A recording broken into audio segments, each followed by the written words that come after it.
Are you ready? Can't crush us.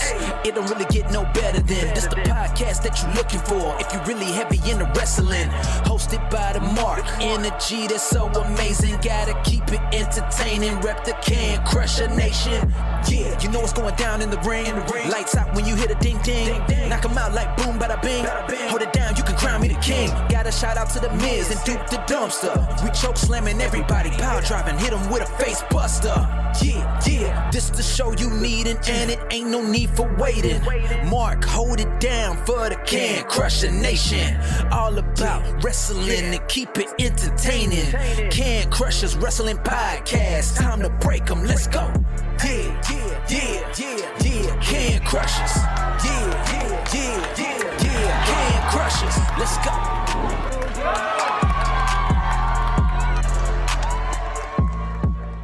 What's up, guys? My name is Keikoa, the Hawaiian Warrior, and you are listening to What? Hang on a second. I got to stop this. I'm looking at my cue card that Mark handed me. It says I have to do this 80s promo style. So this is the Can Crusher Podcast, the only podcast that you should be listening to for all your professional and independent wrestling content. So make sure you tune in every single time that they post a new episode. Hit that subscribe button and listen to the Can Crusher Podcast, brother.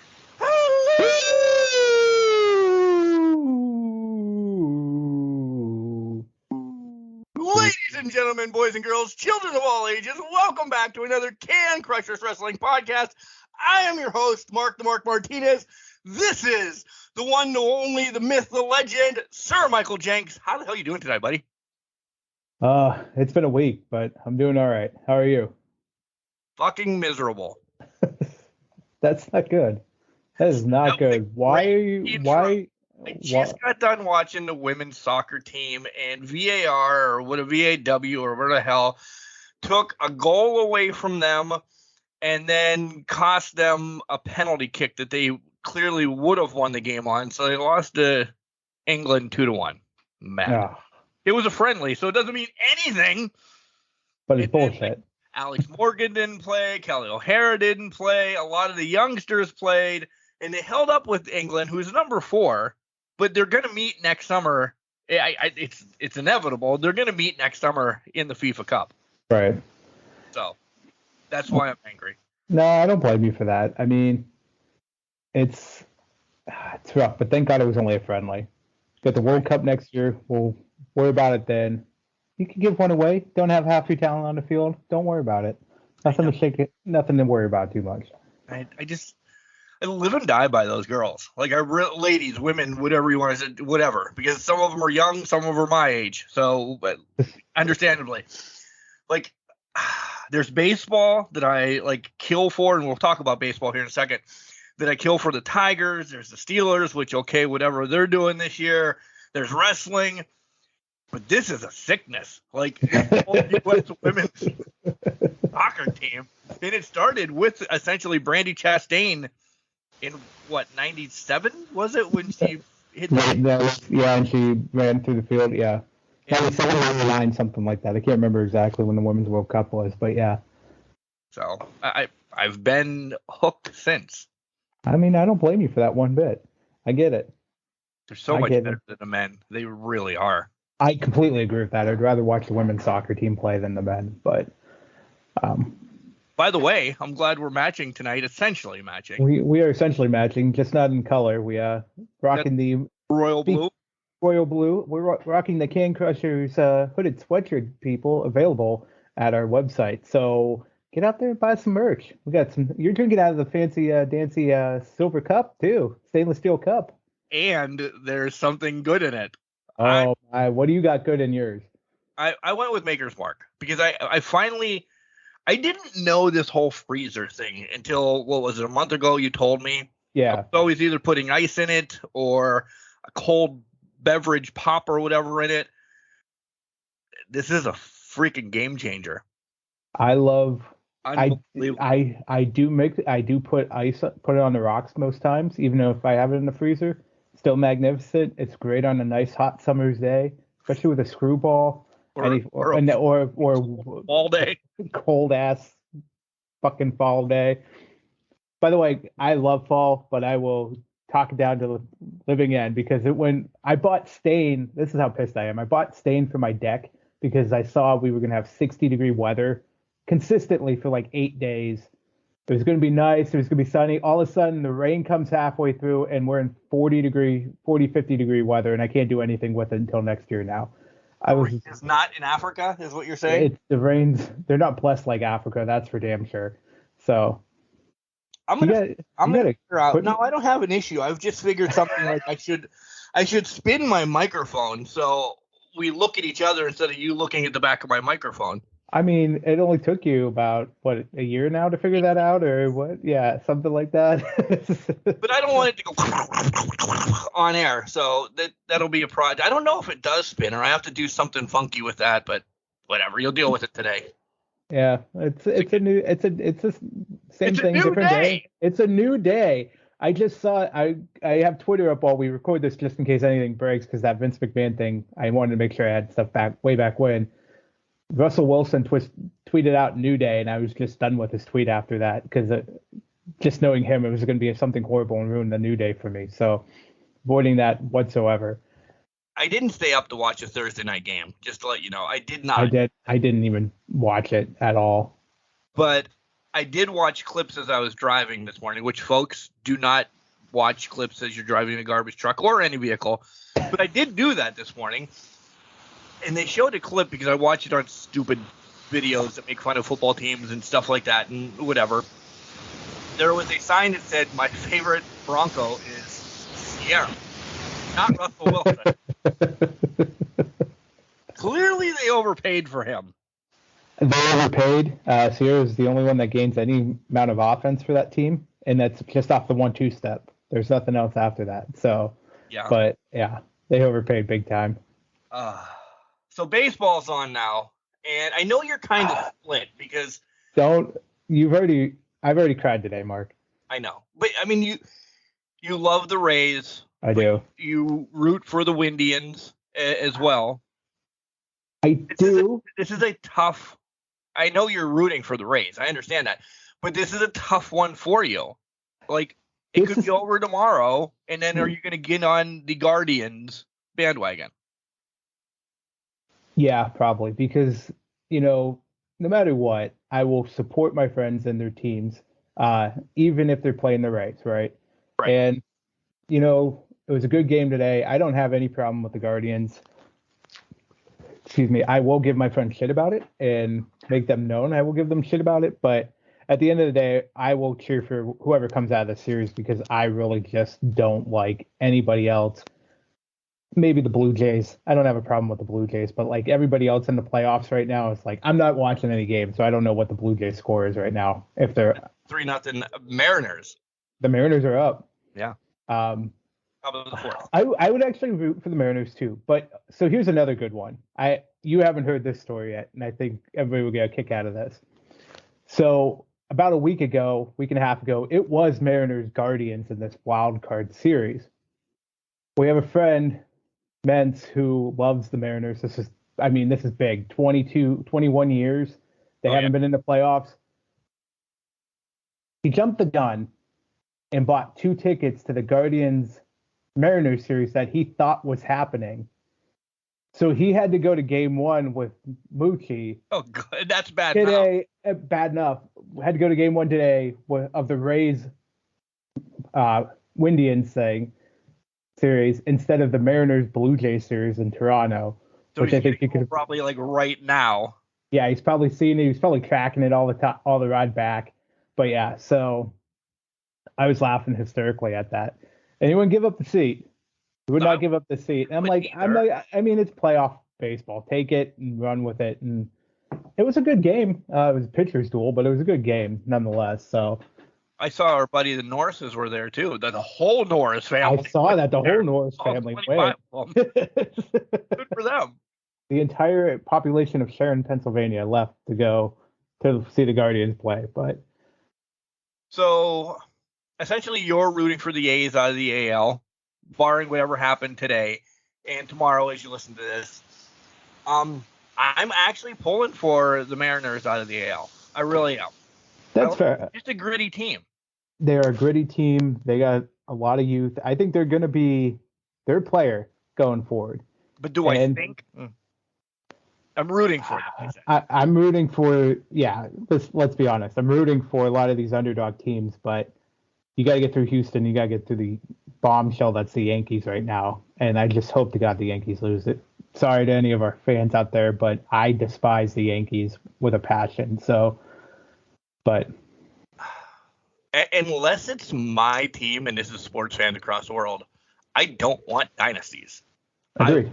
I want different. So I love Justin Verlander. He decided to get married on my wedding day as well.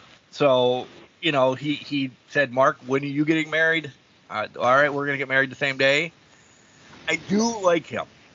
That's the only reason why I would root for the Astros against the Yankees. The Yankees have a lot of family ties. Blue Jays I don't care about. Not in the league. The Rays, they're young. They're a surprising team. They're lucky they're there. Oh, yeah. Mean. So why not just root for the Mariners? Because I have no game in this probably for the next 5 years. I mean, yeah, I completely agree with that. With the Rays, we shocked to be here, but we also were in the first wild card spot or floating around there beginning of September. Yeah. And then we completely collapsed. Bad.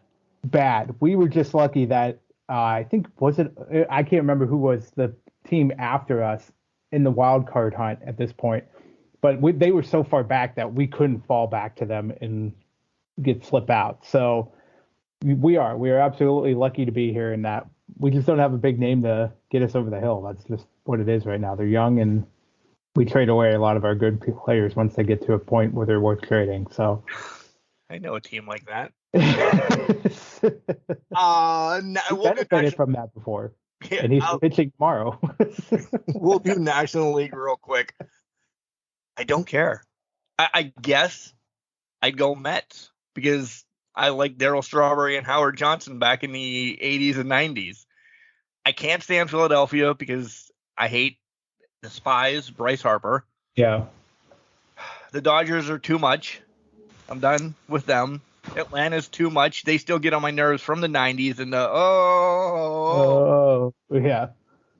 And then what is the other team in there? I don't. Padres. Somehow the Padres snuck in. I told my aunt, who is the biggest Padres fans that I know, I said they'll make the playoffs. And this is like last year, talking about Machado and Tatis and all those guys. I said they'll make playoffs. I said, but those two are going to be the reasons why you guys lose playoff games. Mm-hmm. And I don't like you, Darvish, either. Yeah. As far as the NL goes, I'll root for the Padres or the Mets at this point. I know the Padres aren't going anywhere, so probably the Mets. And then, I mean, if the Cardinals make it out, I'm not a huge Cardinals fan, but that's the other one I forgot. Let's have a million of them back. So yeah, I don't care. Yeah, agreed. It's playoff baseball. I'm going to watch it. Don't get me wrong. Oh yeah, trust me, I'm watching it too. Whether my team gets eliminated or not, I'm watching it. So my team was eliminated March 28th, but we don't talk about that. This is a wrestling podcast, Jenks. They need to sell a team, but anyways, yeah, this is a wrestling podcast. No, not that team. Associate with that team selling a team. It's villages are going to do something. I love Miggy, by the way, my dog and the baseball player. Miggy's just decided to come back next year. Yeah, that's $27 million that could go to anything else better than 235. I digress. As I take that was a strong step. Your week was rough. What was rough with your week? It started off bad. Lost a coworker this week to cancer. She got back into remission. She was actually a mentor, led me when I first joined the team in Erie. So it's been a rough week off of that. Really well liked. So I'm traveling to New York next week. Not too far in New York, but her services are in New York, so we'll be going there next week. But yeah, not a great way to kick off Monday morning at 8:30, having that meeting and that. So outside of that, it's just been a long, tedious week, and I'm just glad it's the weekend. Really disappointed I don't have anything strong in this mug right now that's in my hand, because I got to go traveling tonight right after we stop recording. So I'm on the sober bandwagon, guys. I did it a couple weeks ago, so I understand. Yeah, you did. You did it a couple weeks ago. That's true. So it is what it is. But yeah, moving forward, hoping to have a good weekend at Apple Fest. We're going to Apple Fest tomorrow. So we need update. There better be Gala and Macintosh and Lady and Granny Smith. I gotta give my boss. Can I say I gotta give my boss credit? It's in Franklin, Pennsylvania. Okay, he goes down there regularly, and he's been informing me that there is a brewery right near where the Apple Fest is, and he talks up this brewery a lot on our meetings. So I joked with him and I go, maybe I can just like sneak off or something. He goes, yeah, that's a perfect plan. You should just get lost going to the bathroom, go down. It's literally maybe a block down the road. First off, you could do it's the whole other side of the family going, meaning your girlfriend's Kimberly's girl. It's going to be her whole family. So there's no way this is going to actually happen. But you could. If they get intermingled with like looking at something, you could say, hey, excuse me for a minute. I got to go to the bathroom. Not have to take a leak, be cool. Yeah. I don't have to take a leak or you have to go to the bathroom. There's general thing what you have to do there. And then you have stomach issues for a minute. Yeah, exactly. So there might be an opportunity to sneak down the road to shotgun a beer, but we'll digress off of that.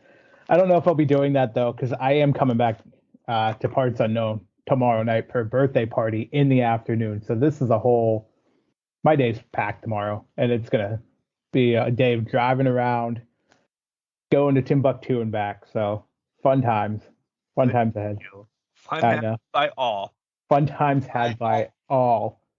But anyways, how was your week? What's up with you? Weekend. It was a wrestling before a pay-per-view, before a huge pay-per-view type of week. It was a week. Yeah. Nothing. It was there. I don't want to saddlebag you, but essentially that's all I'm going to be doing tomorrow too. Yeah. It's driving. I'm going to, here's your promo, Justin Plummer. Tonight in Elizabeth, Pennsylvania is Super Indy 21. Guys, if you've never seen IWC, you've never seen how cool, this is like my second favorite event. Favorite event for wrestling. The other one is the reset button in January. It's really cool. They have a lot of people come out in January. You don't know what the hell's going to happen. But this is a Super Indy tournament. The champion right now has to relinquish the championship prior to the tournament, and then you get mega names coming in. Brian Pillman Jr. is going to fight for it. Cole Carter's coming back to fight for it. Channing Decker, who is part of the fraternity, but doing some solo stuff. Delirious, old school guy, Derek Dillinger, who is the IWC champion right now, has to relinquish it. A couple other guys thrown in there as well. If you guys want to watch something like this, watch Extreme Rules later, like Jenks and I are going to. Get on the IWC network. It's only $9.99 a month. Or if you just want to buy the pay-per-view, I believe it's $15. It will be streamed live. Check it out, IWCWrestling.com, or go to any of their socials. It's pinned there. The Super Indy is great wrestling. And there's a couple other in-between matches, in-between rounds and stuff like that. So it's just not full tournament. It's a whole effing pay-per-view. It is great. And you'll see me in the first row, along with Soup, the English professor, and Baby Soup, Baby English professor. Now, you can't for yourself interviewing any matches here. Are we gonna have to worry about the Can Crusher running in? Maybe. Oh yeah. I doubt it. No. You can come in and take out Brian Pillman Jr. That's who I would. It's him against Cole Carter in round one. You got to do something. Yeah. I don't know who I want to win. I'll tell you who I want to win the whole damn thing is Channing Decker, but I don't want to spoil anything. I just did. So that's my week. I'll leave Ridgedale about 1:00, head over, pick up the meatballs, head to Elizabeth, drop them off, and then come home. I'll probably get home about 2:00 Sunday morning. Lovely. Yeah. But there's wrestling thrown in. I'm all right with that. Yeah, you're good. The family is happy that I'm leaving the house finally again. out of the house for a little bit. Wrestling was kind of the same week, though. As guys, don't forget, this is Ask Can Crushers. We are touching on stuff today, touching quickly. Sad note, though, we lost tough enough winner Sarah Lee earlier in the week. Only 30 years, leaving behind a husband and 3 kids. I mean, rolling back, Jenks, I didn't know that she was the one that beat Mandy Rose, essentially. I had to go back and, not catch some clips and stuff. And I'm like, oh, yeah. And it's sad. It's always sad when anybody is lost. But, of course, wrestling, we want to showcase it. Right. Like we did last week at the end when we talked about Inoki. So. Mm-hmm. Yeah, that was very sad news coming out this week from a wrestling standpoint. 30 years old, just so young, just so much so much more that could have been done. So very sad for them and their family.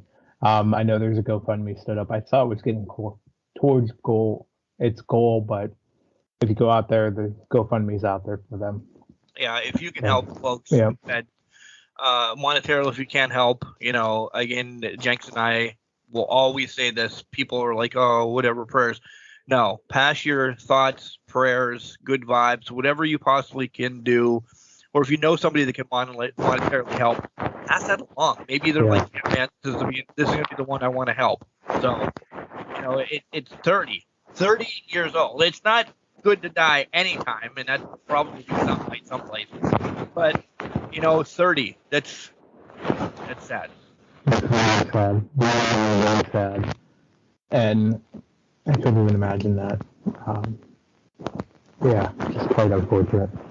So we'll raise our glasses to Sarah and essentially the Blake family. Thoughts and prayers with you guys. Shifting gears a little bit off of the somberness.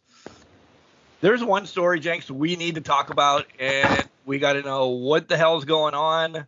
We are not scoop finders, but we're scoop master longers and scoop thinkers, and your microphone is eating your beard. Trying not to have it eat the beard, but it's not working today. What in the F is up with Sammy and Andrade? I don't know, man. This is Wednesday when everything started to fall out. It seemed like it's Sammy's at it again. It's Sammy again. Sammy's a denominator. Then Thursday rolls around, and Andrade's throwing the first punch. Seems premeditated. You could infer. It seems like it all started on social media. It did. Well, it started in whatever that interview Andrade had where he called out that Sammy approached him in the locker room about a stiff shot. And he's like, you take care of it in the ring. And it went from there. It went completely out of control from there. It started them chirping back and forth on the internet, and this was the end result. And infer what you want on this. There's a lot of people thinking that Andrade was doing this just to get fired and pick this spot. Yeah.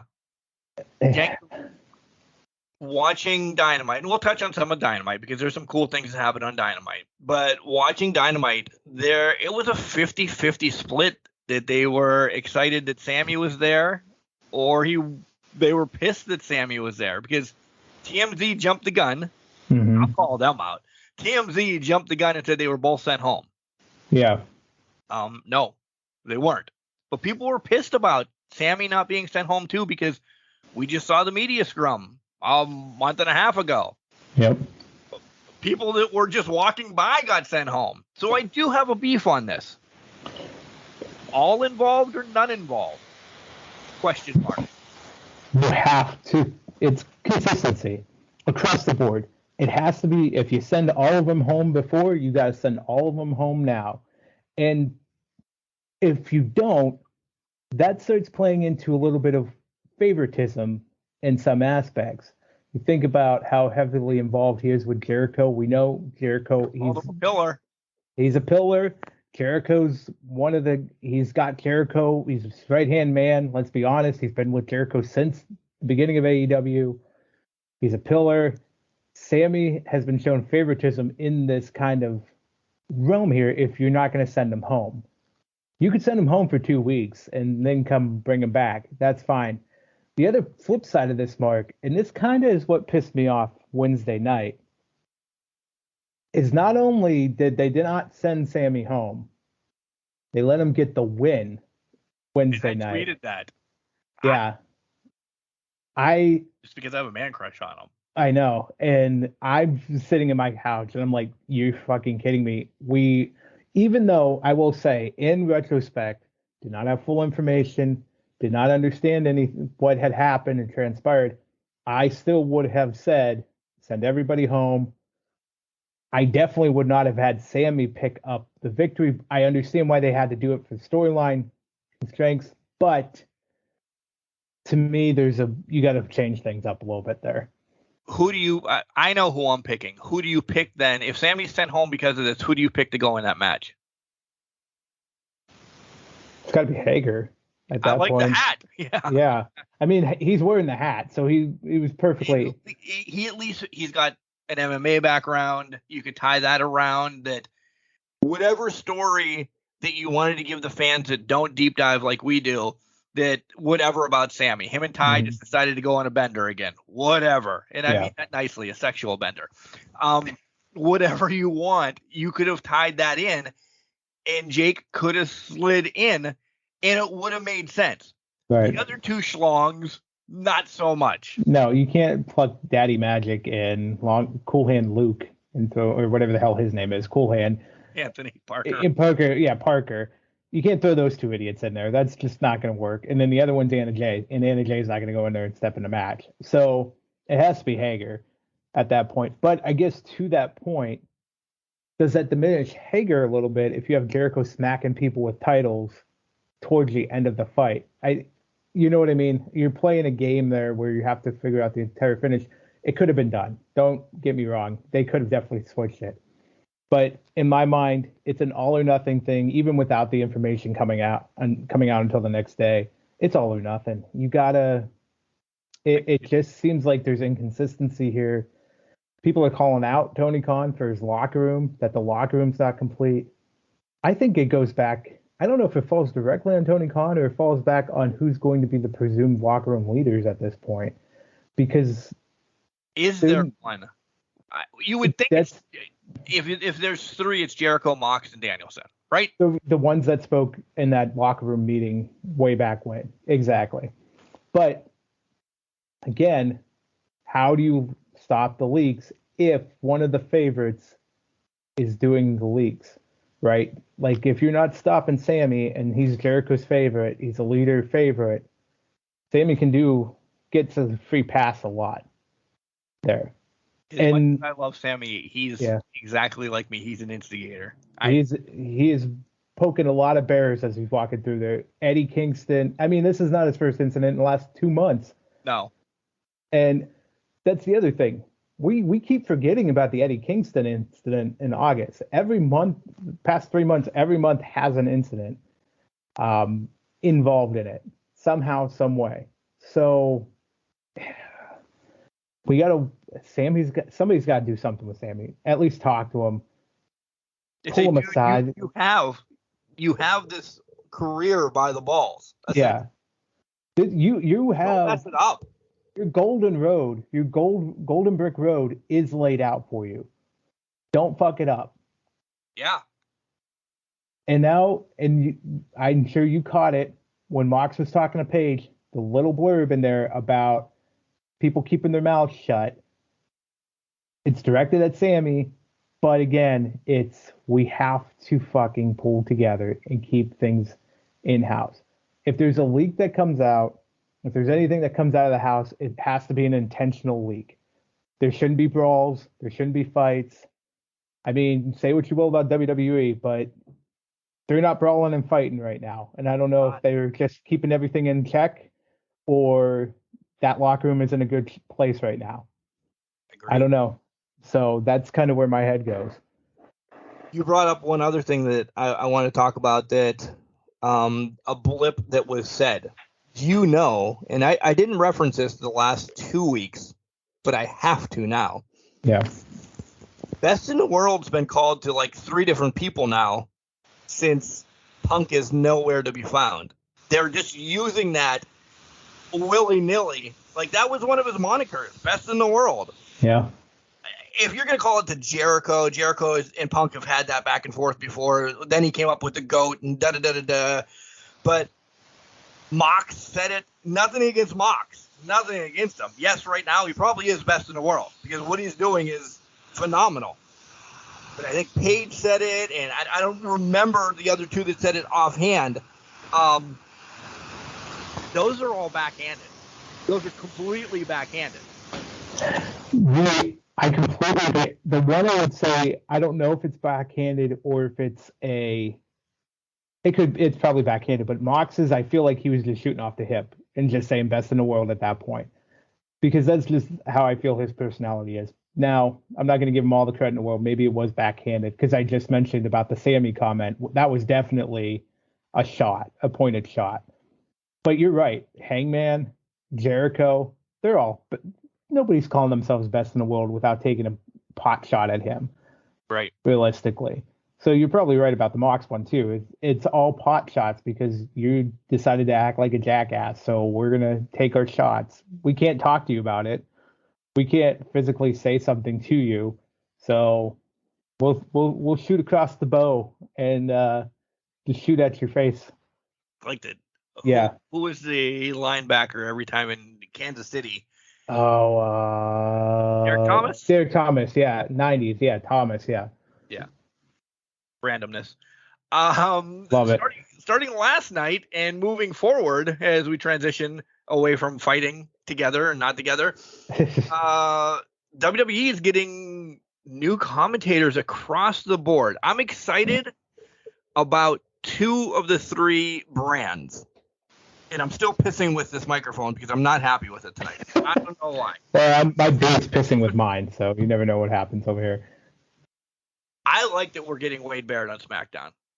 I love it. I love Wade Barrett in commentary, and I think him and Cole are going to bounce a good amount off of each other. Jimmy Smith is gone. Good. Yeah. All right with that. So we're going to have Byron and my homeboy Corey Graves, who in the whole thing of this, Graves is getting shit on. They're saying Graves should have left. No. Mm-mm. Graves adds the heel humor to it. Yeah. And who's number 3? Because I completely forgot. No, there's no 3-line booth anymore. So Saxton's going backstage for interviews. It's only going to be Corey Graves and Kevin Patrick. It's Patrick, yeah. Yeah, it's Patrick, yeah. So Byron's in the back with interviews with Kathy Kelly, who's coming back to the company. She used to be in NXT and left for a little bit. And Mike Rome's going to Raw. He was he was already on Raw. He's already there. Yeah, he's on Raw, yeah. So. Yep. So basically, I think Wade Barrett's the new addition here. Well, NXT, there's a new one. And I had problem with this one. I do too. Booker T, listen, unless he's wrestling and commentating at the same time like he did in TNA that one time, I can't do his commentary. This is going to sound horrible on a podcast. He speaks his mind too much. And I know that's probably a good thing in nowadays. And I just don't know where it's going to be.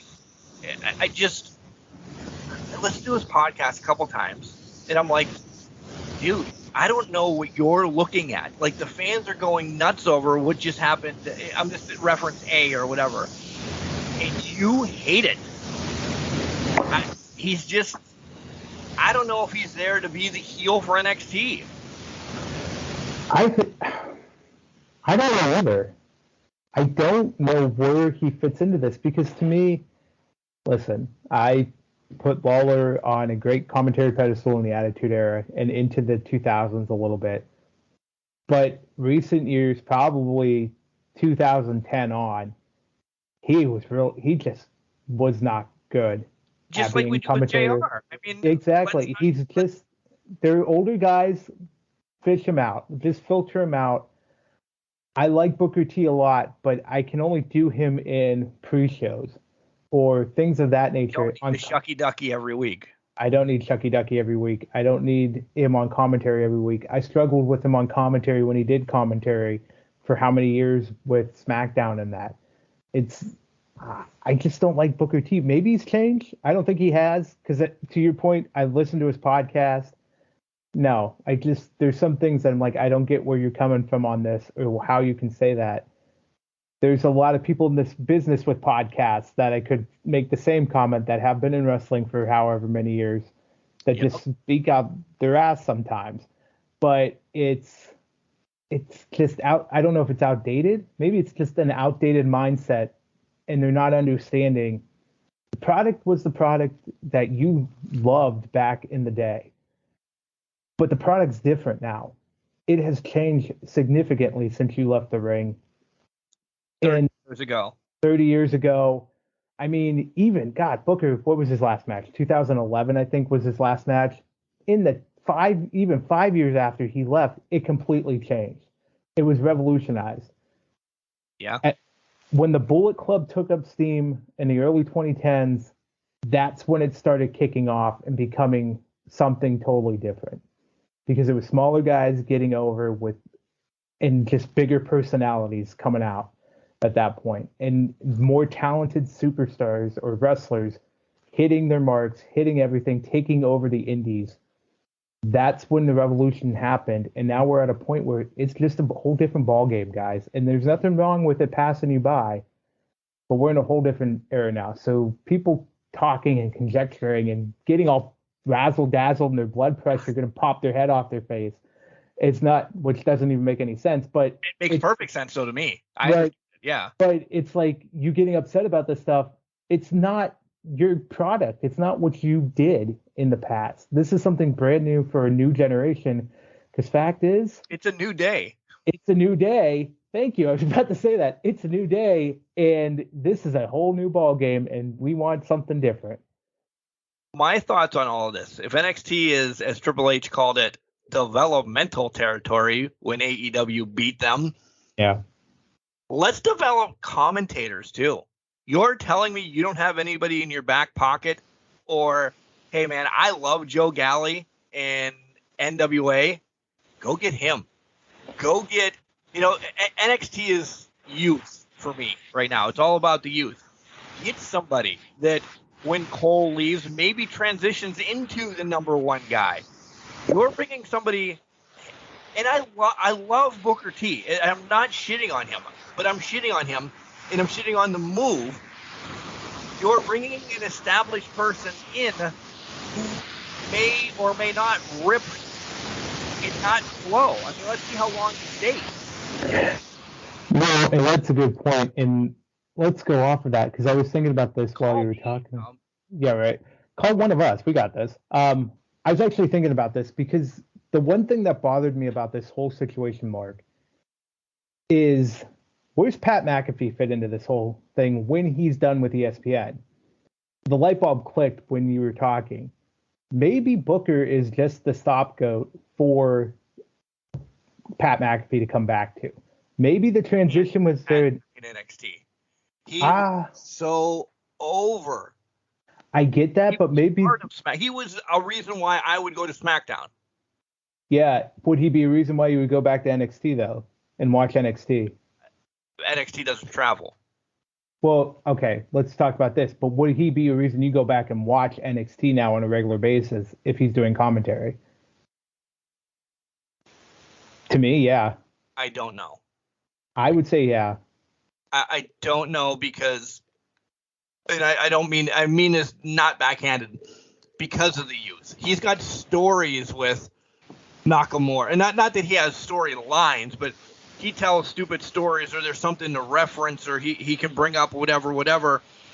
What's he going to talk about Bob Smith that is a 19-year-old just rolling in? Or, he might love I would think he would love the U. Don't get me wrong. He would be all about the U. Yeah.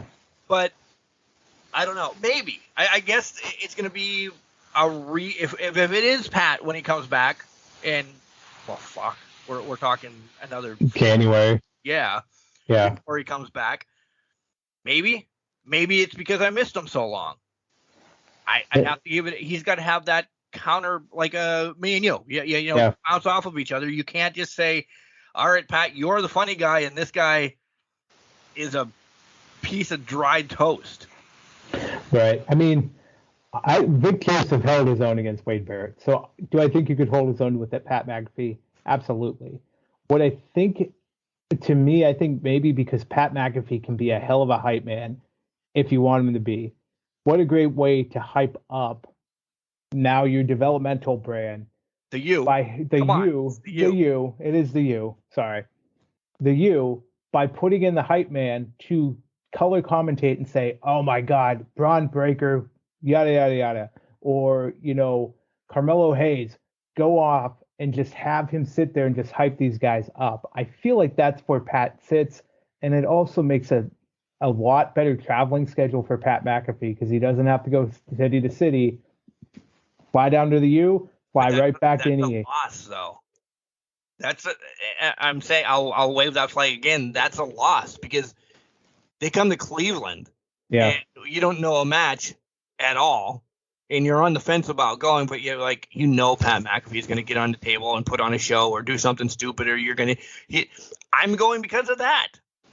I will say, when I went to Cleveland last year and Pat McAfee was there, it was the same day they announced the Guardians' name, and he blamed Michael Cole because they called them the Guardians at that point. And it was the most hilarious thing. We saw it. The whole crowd booed. It was great. So to that point, yeah, you do lose that presence not having Pat McAfee there. Listen, unless Wade Barrett's going out there doing bad news, it's not going to be the same as Pat McAfee. Let's be honest. But I know I feel like they did this strategically to be, if it's true, and maybe it's not true, and somehow maybe they're going to move Wade Barrett back to NXT and then have Pat go back on the road. But at some juncture, he's a great hype man. So maybe it works for the NXT brand, and maybe Trips has a larger, bigger picture that he sees going forward.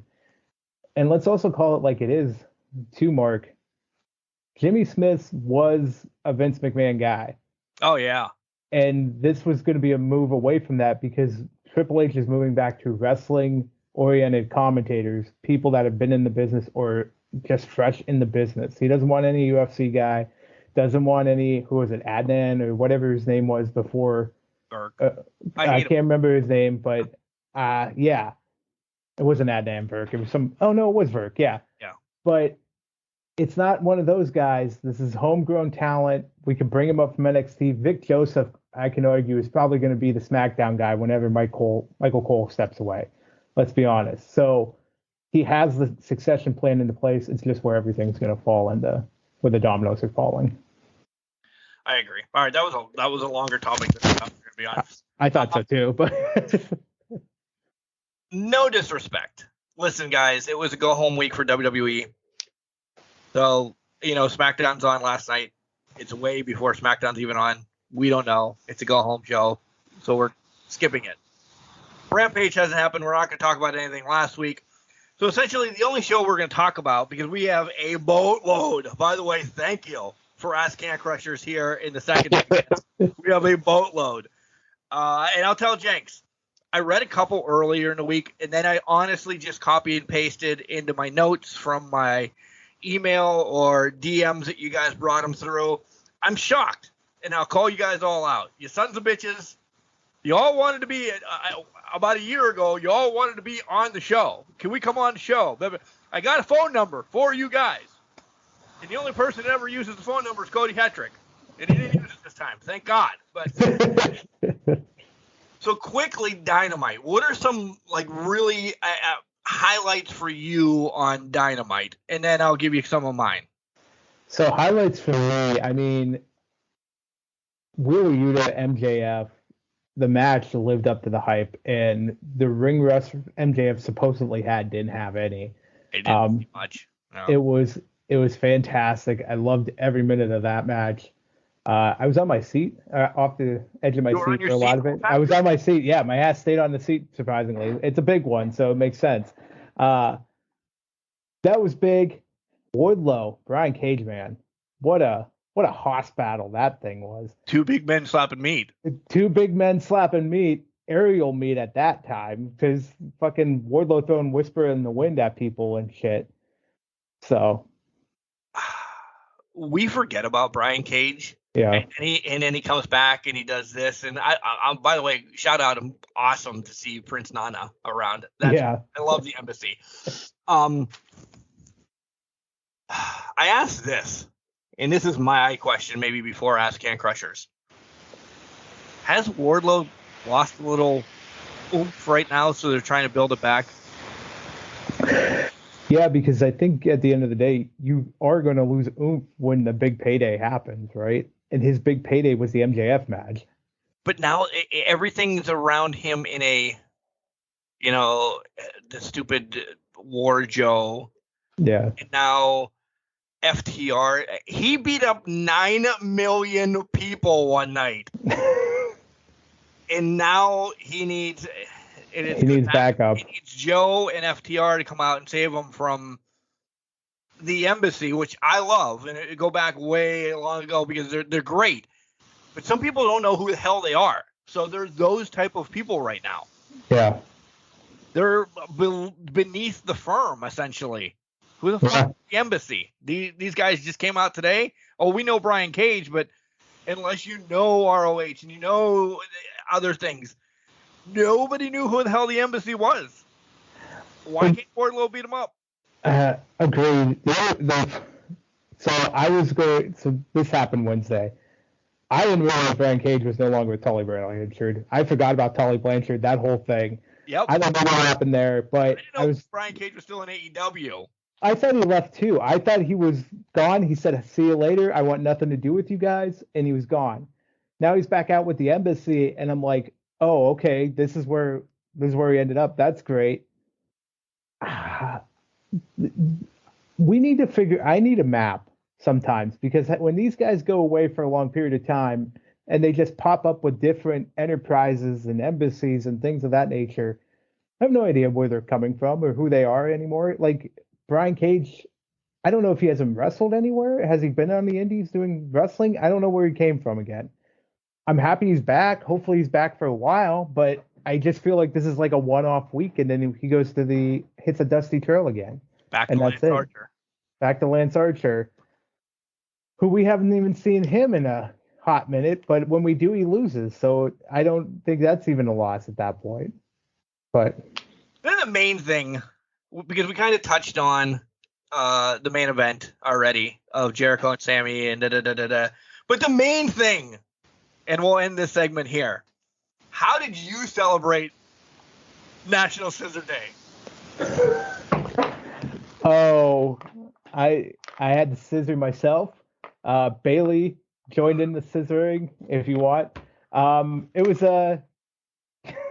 I did sing along with the crowd for "Oh Scissor Me Daddy," so anybody walking by at that point in the night was probably like, what the fuck is going on? I celebrated hard. How did you celebrate it? I was scissoring the dogs. I was scissoring the air. I was scissoring everything I possibly could. And then I'm trying to get the guys at work when we do something good to do that. Yeah. Because it's just a handshake. It's right. Like a peace be with you. It is exactly a peace. I lost it when they go, "I need you to do peace be with you, scissor your friend next to you." How many people that are devout Catholics, essentially, because that's where I am, lost their shit that night? I lost mine.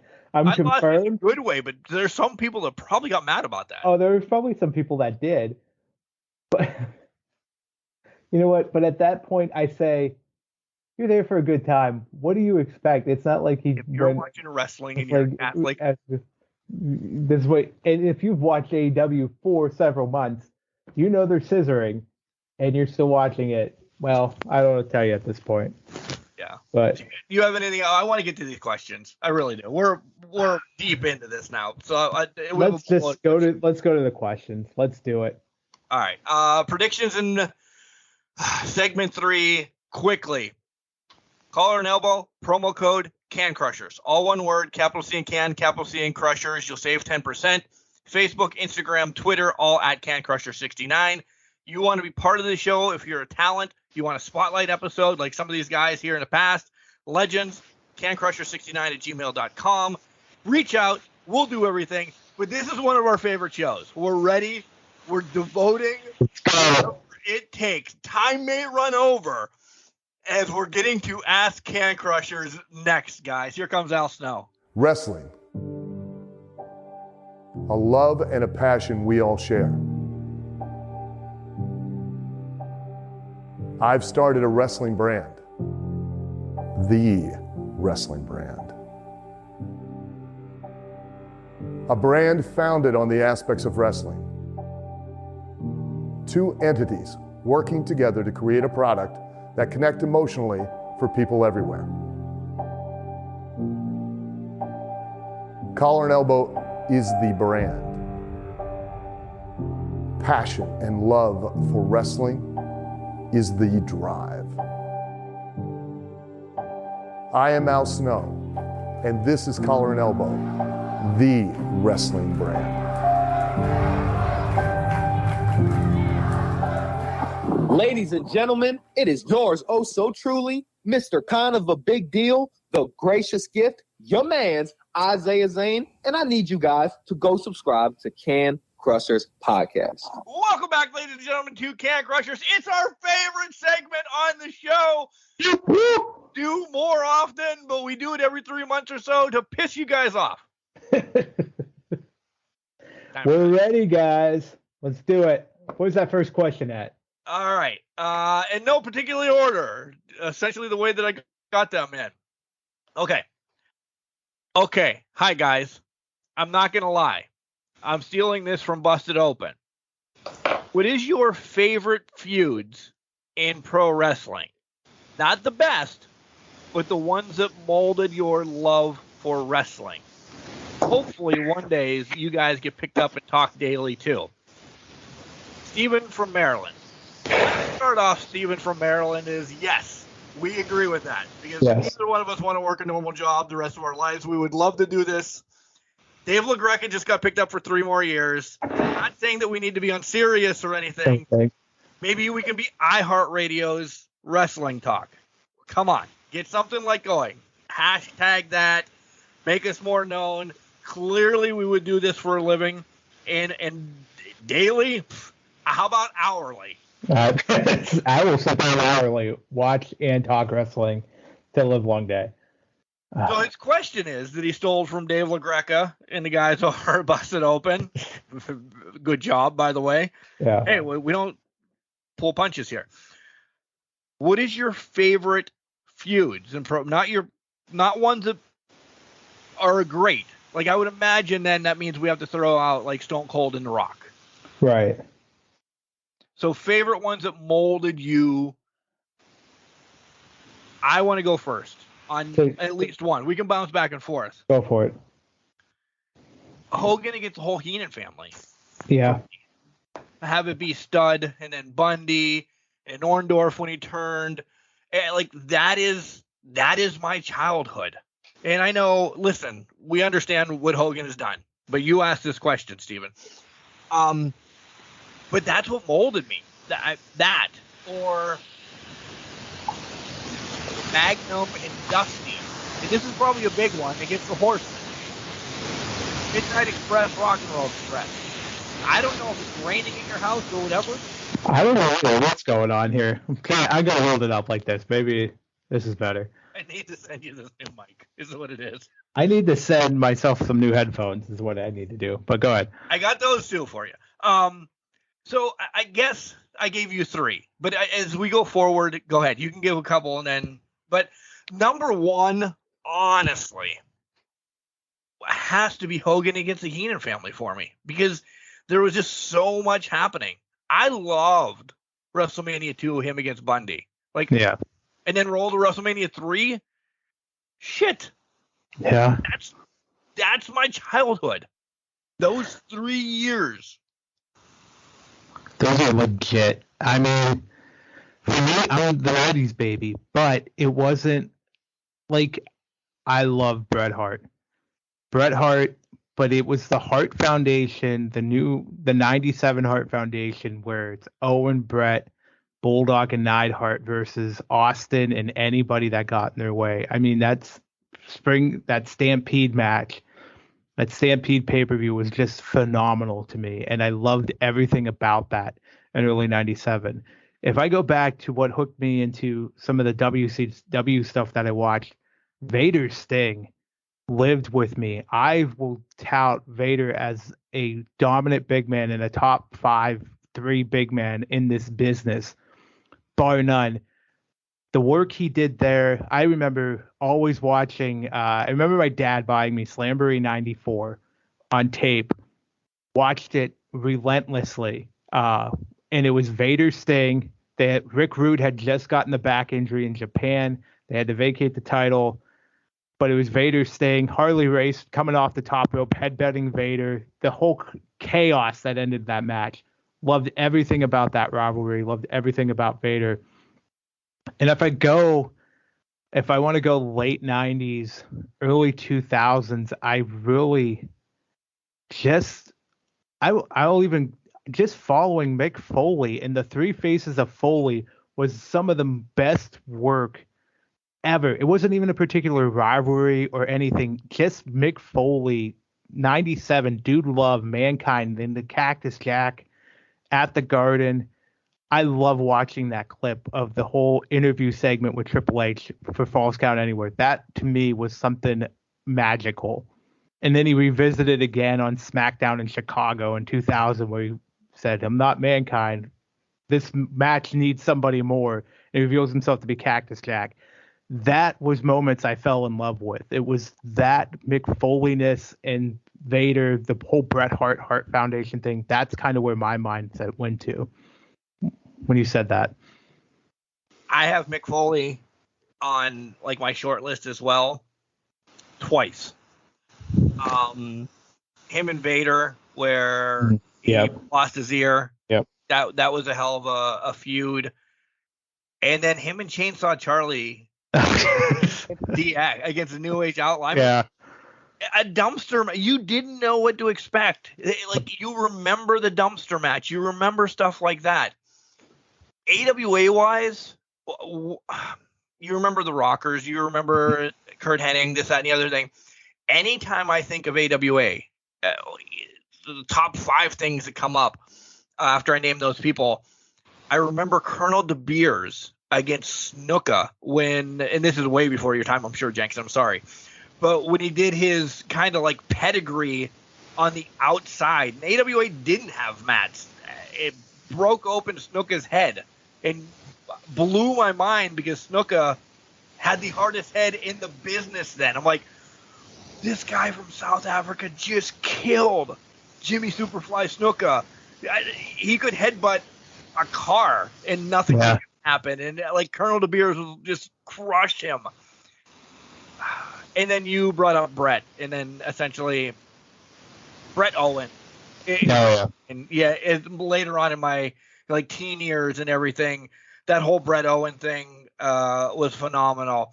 Are they all talked about being big?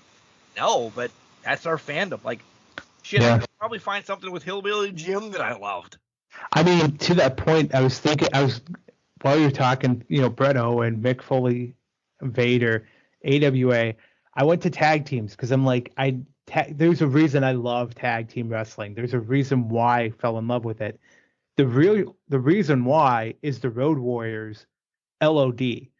I loved everything about that. It was just beef. They were power, and that was it. Big beefy men. Big beefy men coming out with shoulder pads of spikes, looking like badasses, straight out of a Wasteland movie. Matches with Demolition, new natural disasters. You go to WCW, things they did there. NWA, I've in recent years started going back into the old 80s collection, starting to dig a little bit deeper. It was that, even going back to the late 90s. God, the matches with the Godwins, that whole rivalry, the summer of 97, my God in heaven, that was phenomenal. LOD lived. The turn from the Body Donnas as well. Exactly. Yeah, exactly. LOD 2000, to your point with Sonny in that was just good tag team shit that I loved about LOD, but they radiated, and that's where the tag team love started. Because I loved watching it. It was just high intensity every match they actually had. So, and seeing them with the Outlaws at that outset, going back and forth trying to get the titles away from them, that was phenomenal too. So, yeah, Steve, that was. If these are going to be all like this, Jenks, by the way, I love it. I'm ready. I love it. Steven, great question, and thank you for the support. And if you can start a movement to get us on something that we can not throw garbage and do Jenks' job, yeah, we're there. 100%. What's up, Eminem? Not too much. MJF has brought up 2024 for close to a year now. You guys call him a pillar of AEW.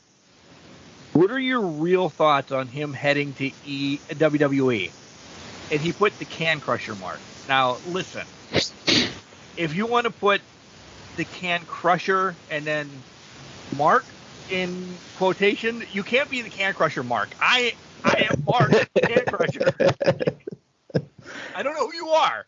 Okay. But you're Mark of the Can Crushers then, at least. Identity theft isn't a joke, Jim. Okay? Leave Mark to his identity at this point. But next time you do something like this, I'm going to leak your email. No, I'm kidding. I will never. His email is like Candy Boy. I don't know. I'm kidding. I don't know. You take this one first. What are your real thoughts of MJF going to WWE in 2024? I think I said this a while ago. He's a pillar wherever he goes. And I think it's even more so now that Triple H is in charge, because Triple H will not cap his character.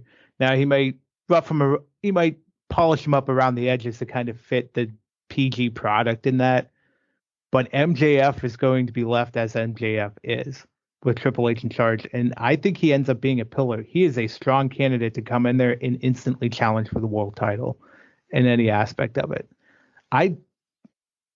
Do I want him to go to WWE?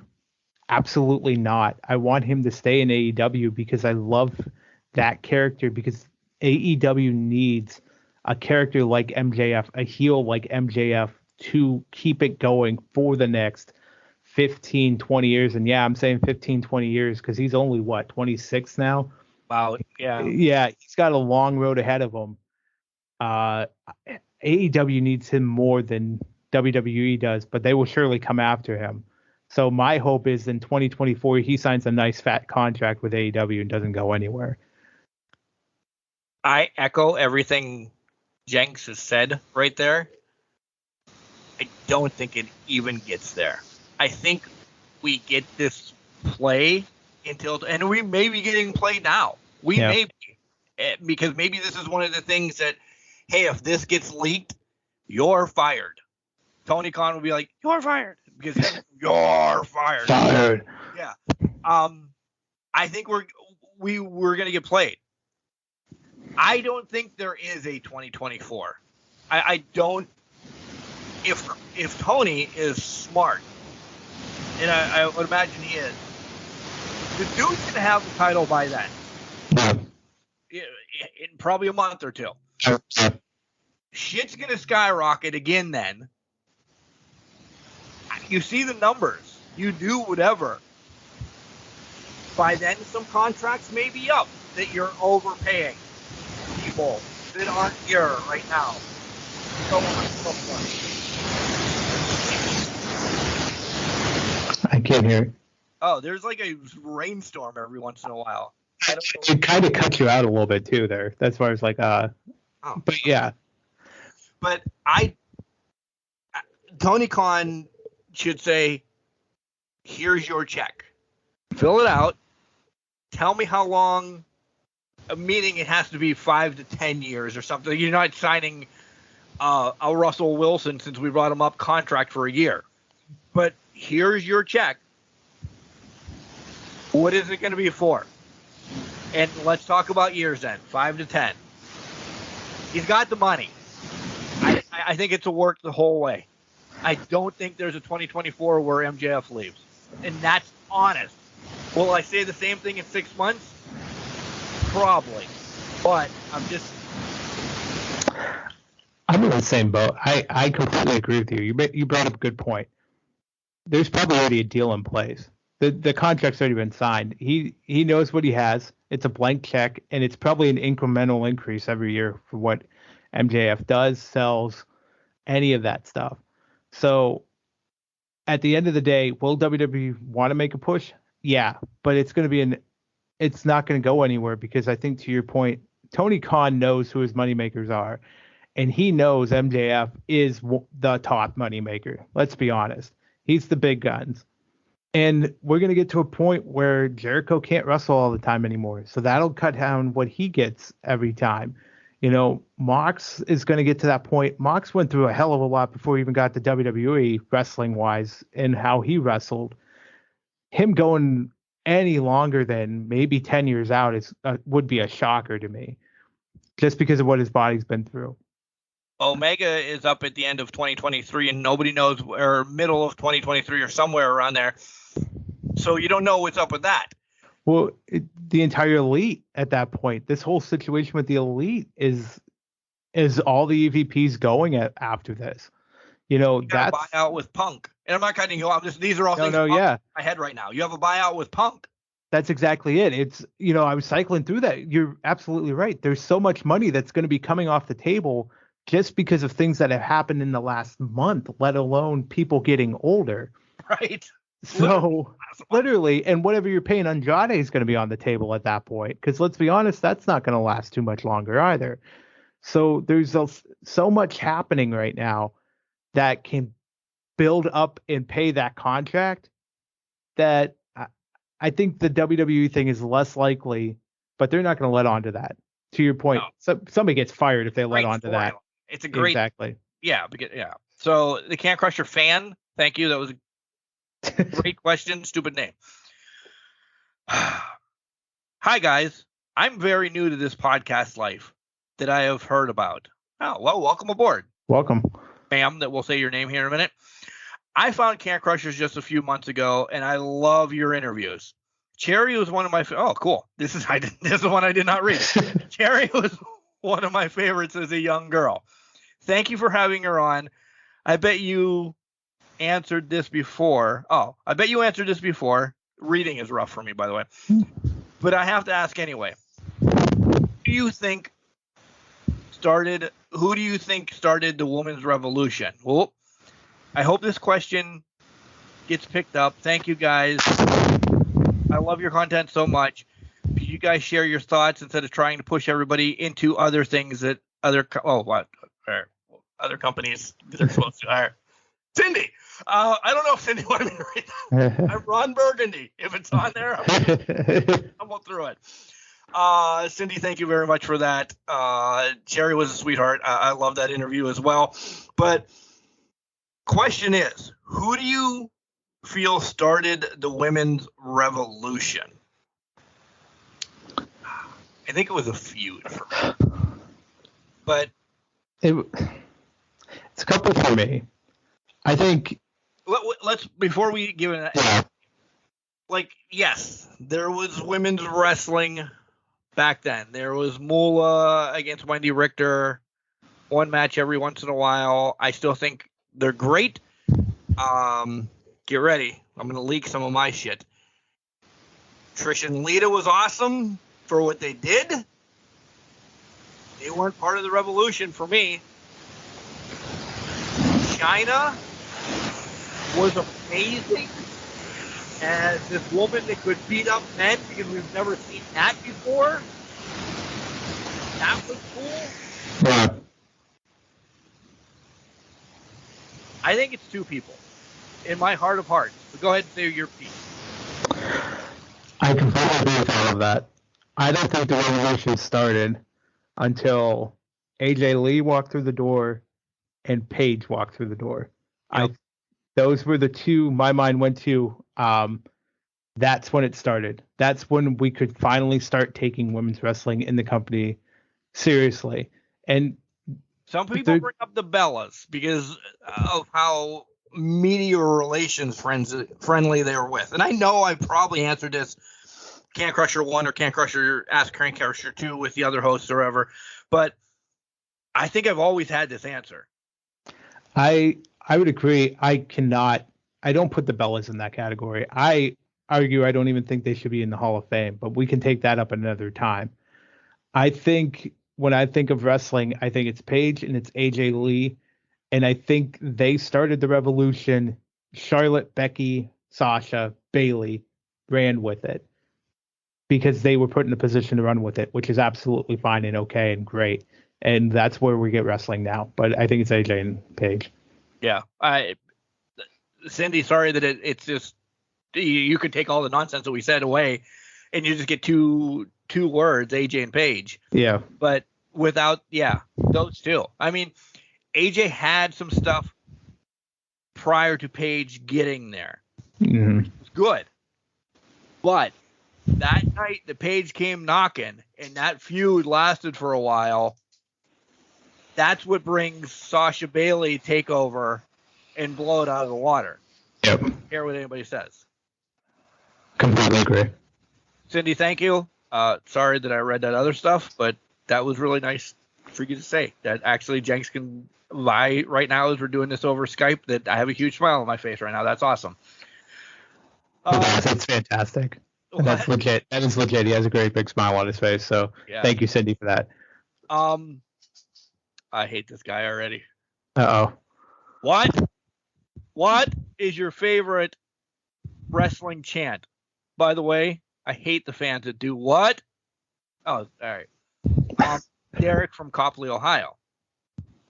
Derek, I completely agree with you. I'm running with this right now. Yeah. Derek, I completely agree. What is centered around one human being on the face of the earth? It's Stone Cold. Mm-hmm.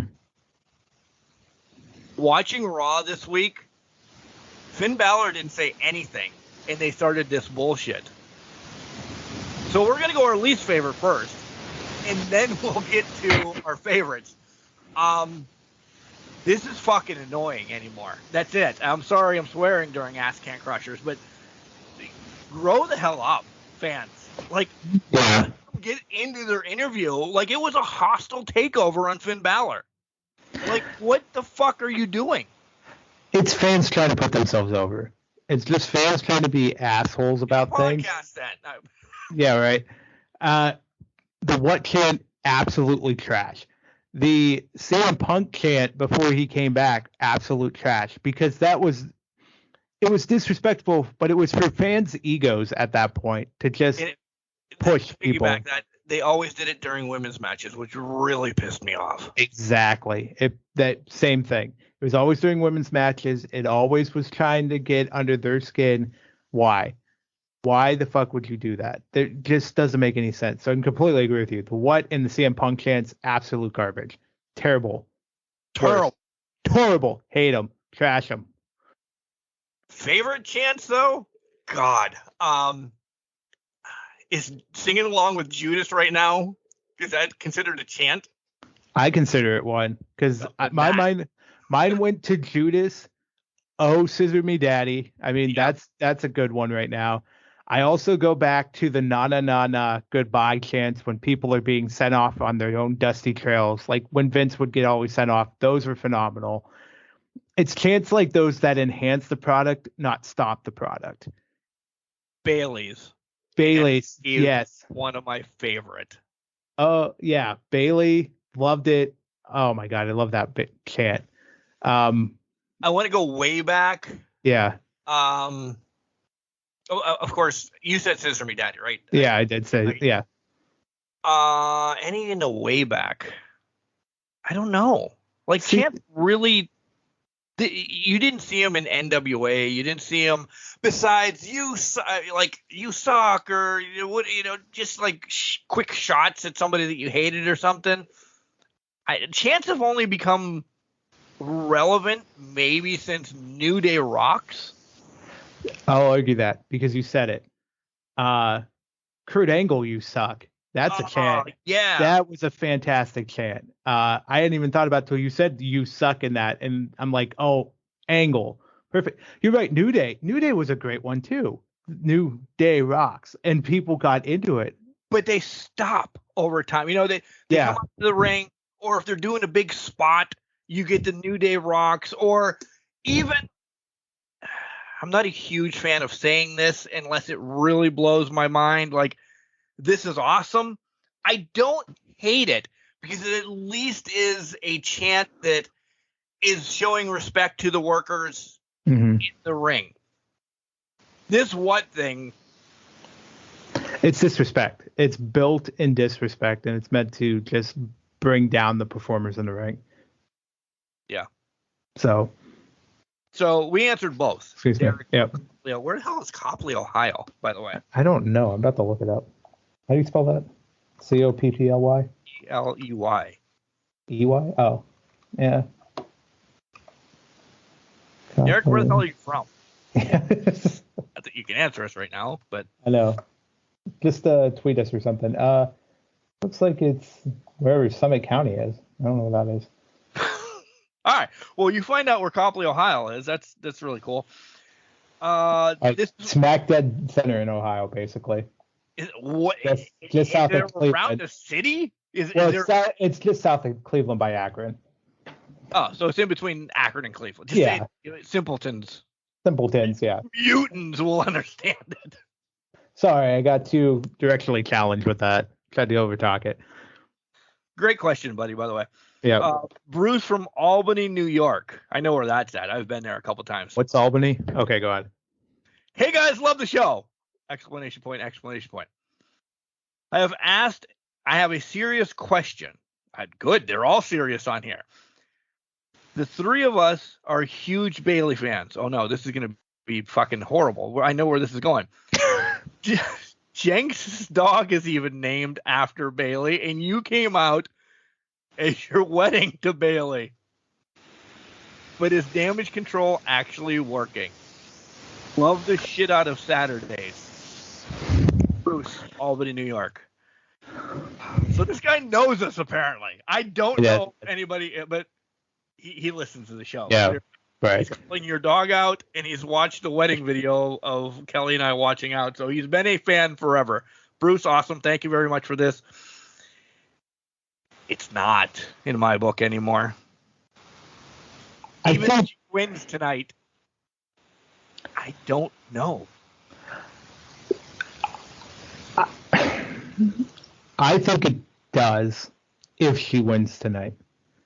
I think they need all the titles to really push forward because it just feels like we've been in a waiting pattern for a month and a half for everybody to get to this point, right?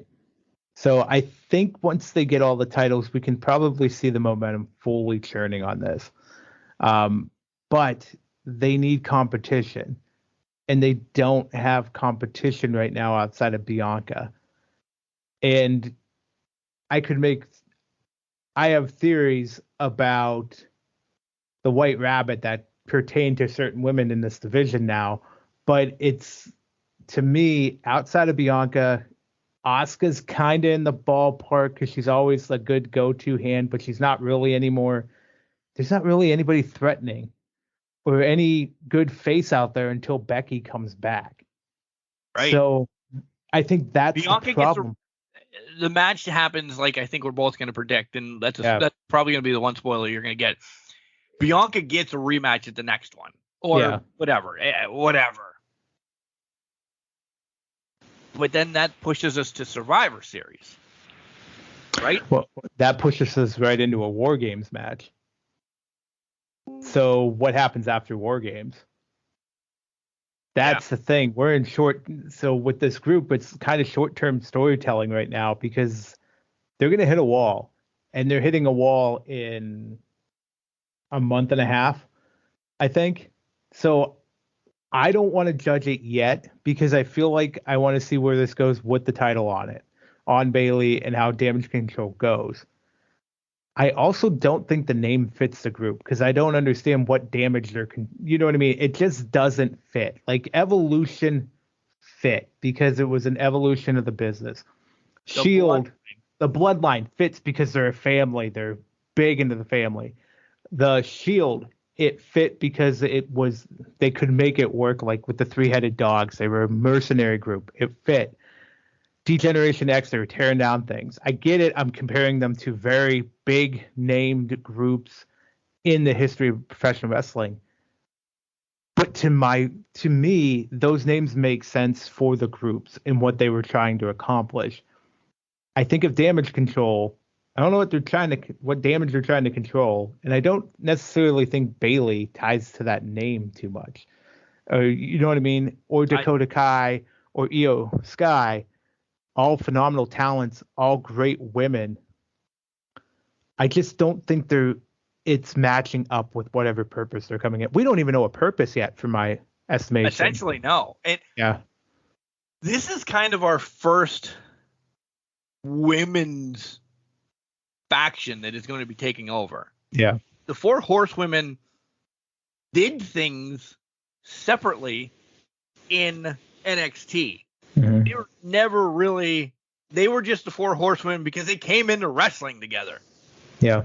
Right? Yep. There was never the Four Horsewomen of NXT against Ronda's Horsewomen that we wanted for years, which will never happen now. Just saying, like, this is the first women's major faction. Tell me a women's faction that did anything. And the Riot Squad mid-carders, and I love all of them. Yeah. Absolution didn't have a chance to do anything at that point. Paige got injured. So there hasn't been. There really hasn't been. The name is horrible. Absolutely horrible. I just don't see how they got together. To go to the backstory, I don't see how they got together. Bailey was hurt. Io was on the way out. Dakota was on.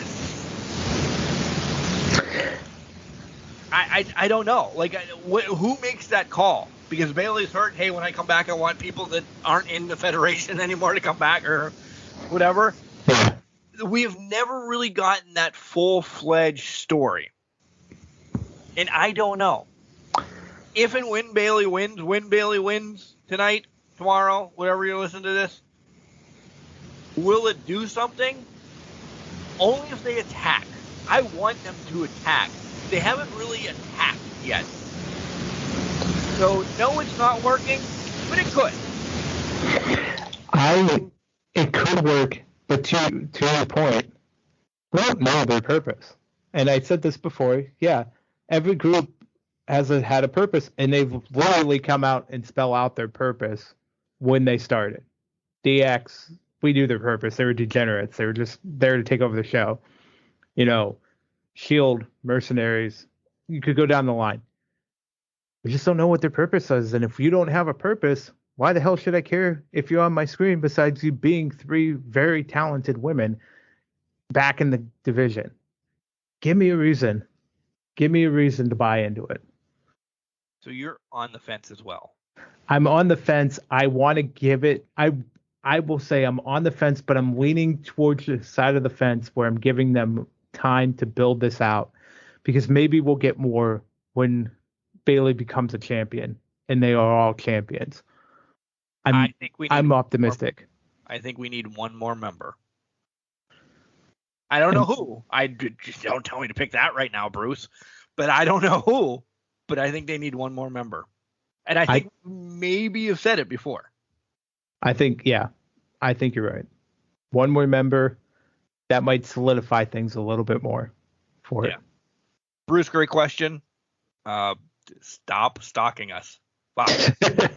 Creepy guy. This one's from Larry. He doesn't want to tell you where he's from.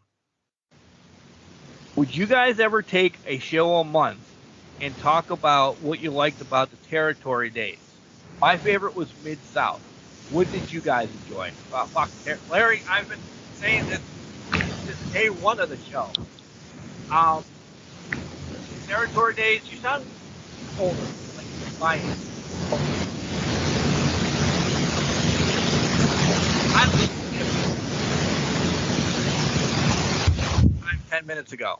So, yes, AWA was my thing. Also liked World Class, NWA. I love them all, but if I think there was one that I would have loved to see continue, I would have waved the flag of AWA. To answer question number 2 first, we could. I'm not going to say yes or no. Jenks can say yes or no. I don't know. We could do maybe a spotlight of 1984. We're going to do Mid-South, and maybe we'll call Larry and say, hey, Larry, tell us what you thought of 1984 and Mid-South. Mid-South was great. I agree. I loved everybody from there. Maybe. That's a dick-headed answer, Larry. I'm sorry.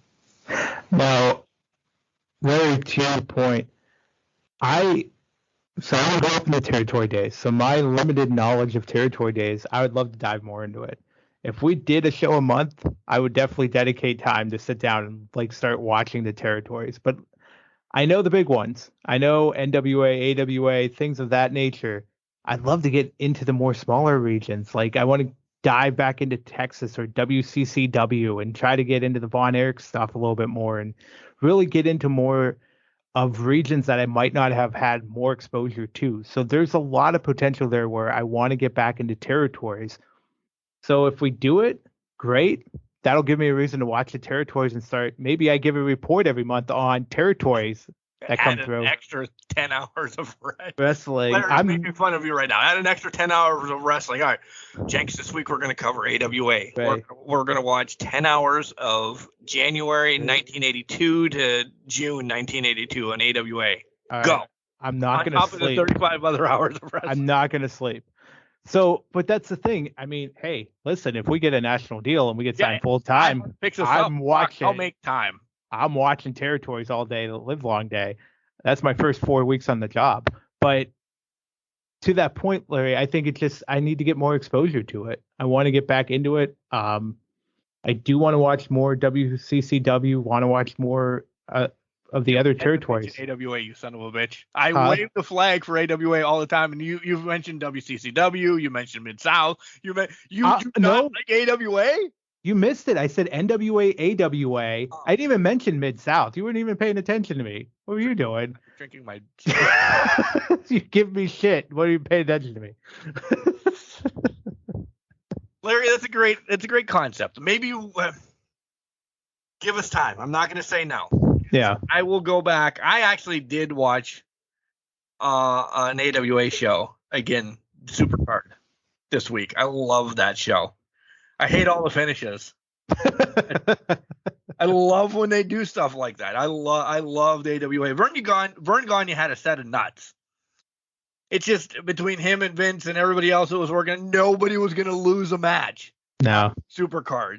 Nobody was going to let their big people lose. There was never going to be a title change because you were worried that somebody was going to steal your title and essentially just shit on it. Yep. Yeah. You can't avoid it. You had to avoid it. You had to protect your guys. Yeah. So 16 double disqualifications or 45 countouts later, when the wrestling was on, it was on. But the finishes turned 180 real quick, and you're like, oh, just watch this for 6 hours, and this is what happened. Larry, you know what I mean. You watch Supercard as well. Great question, Larry. Yep. Keith. Hi, guys. I like asking this all the podcasts to take questions. So thank you for taking my question. I've answered this one before, Jenks, by the way. But we can spin it because this is a Manny Fernandez. If you listen to my spotlight, Manny Fernandez says dream matches for wrestlers should change every 6 months because maybe you'll get that match or you have changed or something like this. So this question has probably changed since the last time I answered it. Who would be your Horseman, DX, and NWO today? Try not to use the same guys. So that's the I can't use the same guys as you, or combined we can't use the same guy. I'm putting this twist on it. You have your answer, I have my answer. So if I use some of your guys in my DX, Sorry, Keith. Let me ask this question. How many people are we putting in DX? 2? I'm 4? saying 3. 3? And DX? Yeah, DX. I was looking at NWO as you said that. DX, I would go 4. I would go Horseman 4. Right. If you want to throw a manager in, cool. DX 4. If you want to throw China, somebody as your China in, cool. God damn it, we're only doing 3 NWO. NWO, half a company. Yeah. I'm going to first NWO. 3. Okay. Oh man. Do you want to go first? Because I'm playing. You want to do Horseman? Okay. Let's do Horseman first. Okay. And I'll go first. Mm-hmm. I'll go first. MJF is your Ric Flair. The FTR is Arn and Telly. Okay. And my Horseman is Barry Windham. You could have Luger. You could have I don't care what Horseman you want. My main Horseman has always been Barry Windham. So I need somebody like that. Maybe like a quieter guy that just beats ass or something like that.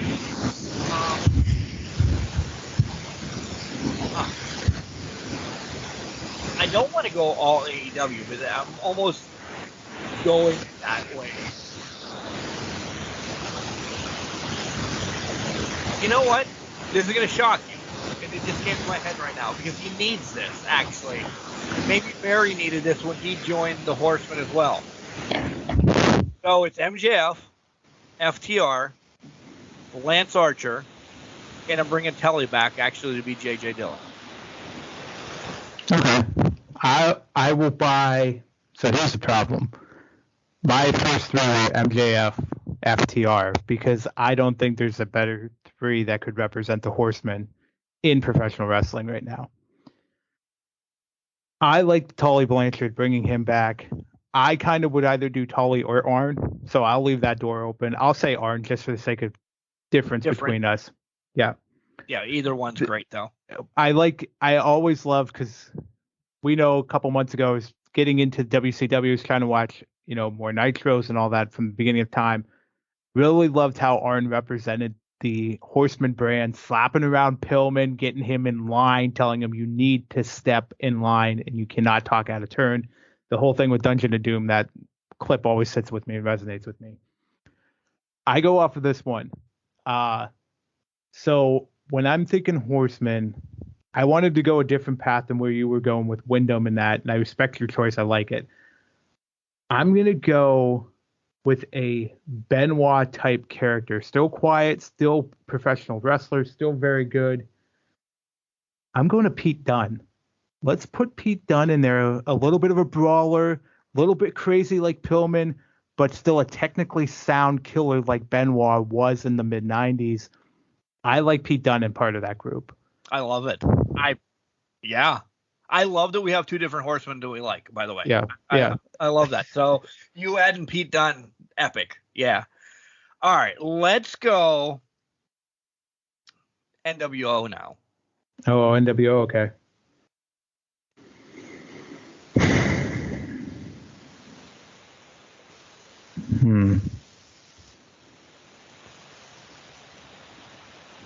Yeah. I have my DX. I do. Okay. But I think NWO is going to be harder because I nothing against Horseman, nothing against DX. I think these guys, NWO changed It's shit. It's revolution at that point. Yeah. So I don't have my NWO. All right, screw it. Let's go DX. And I'll go first. My tag team in DX is the Acclaimed. Said and done. You gotta stop copying me. Like, I'm trying to think of this off my head, but Acclaimed was where my head went. Well, it makes sense. It does. It makes complete sense. It makes complete sense. Did we say 4 or did we say 3? We said 4. We also threw out the possibility of a China-like character if you had one. I do. I do, actually. Because this is going to be weird. People are going to like, what? You have your craziness. You had Hunter, essentially, which was the leader of the pack. did some crazy stuff, but kind of kept it business-like. I'll bring Nick Aldis and Camille in for that. Mm-hmm. In China. Now I need just a little puppy that is tagging along, a.k.a. Shawn Michaels. That's the one that gets me. I don't know.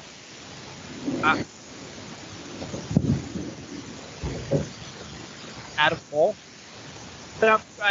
Britt doesn't fit it. That's jackass. He could be, serious. Because Sean got serious once in a while, but he would also do crotch chops, this, that, and the other thing. With it.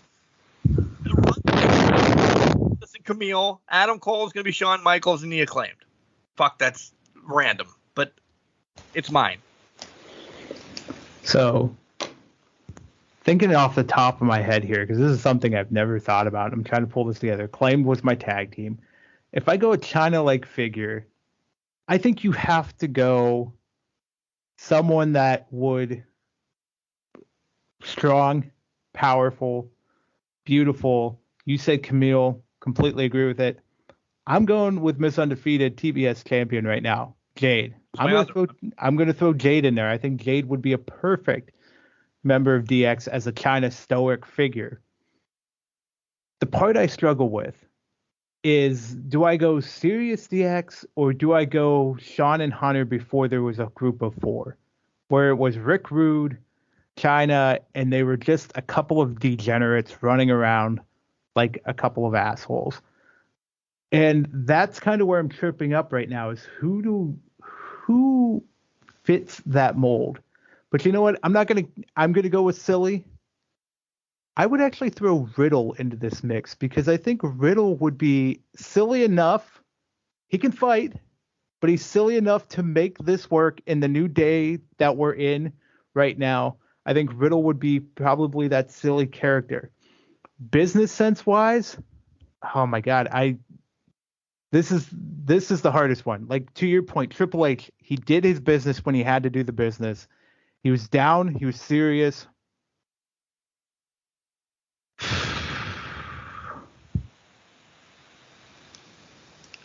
I can't even put Seth in there. I was thinking Seth, but at the same time, Riddle and Seth, they hate each other right now. Right?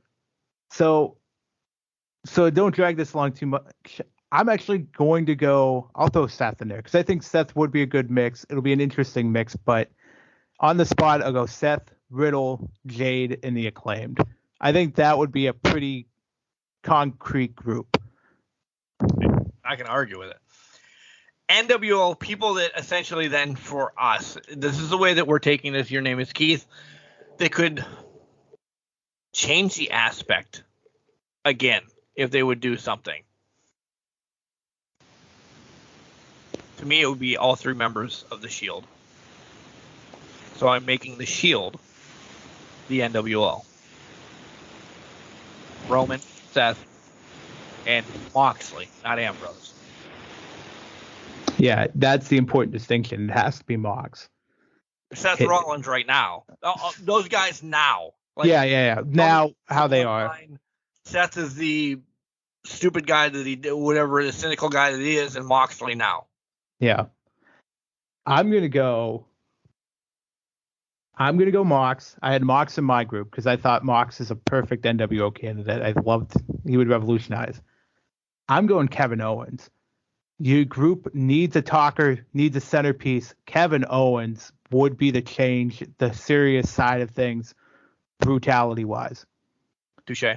You also need a conniving member. Someone that could get the job done, but has a way of using underhanded tactics to it.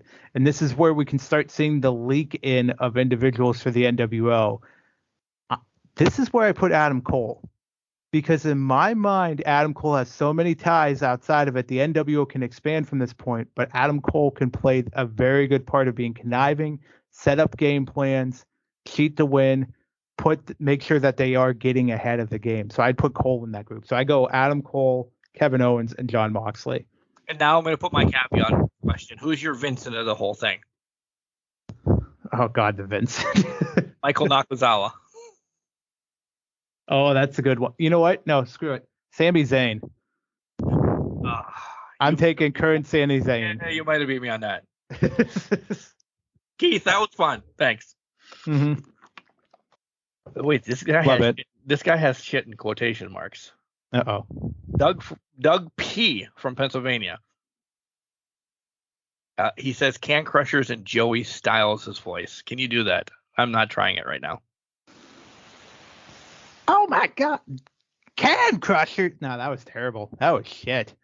Hi guys. I'm a huge AEW mark. Yeah, so are we.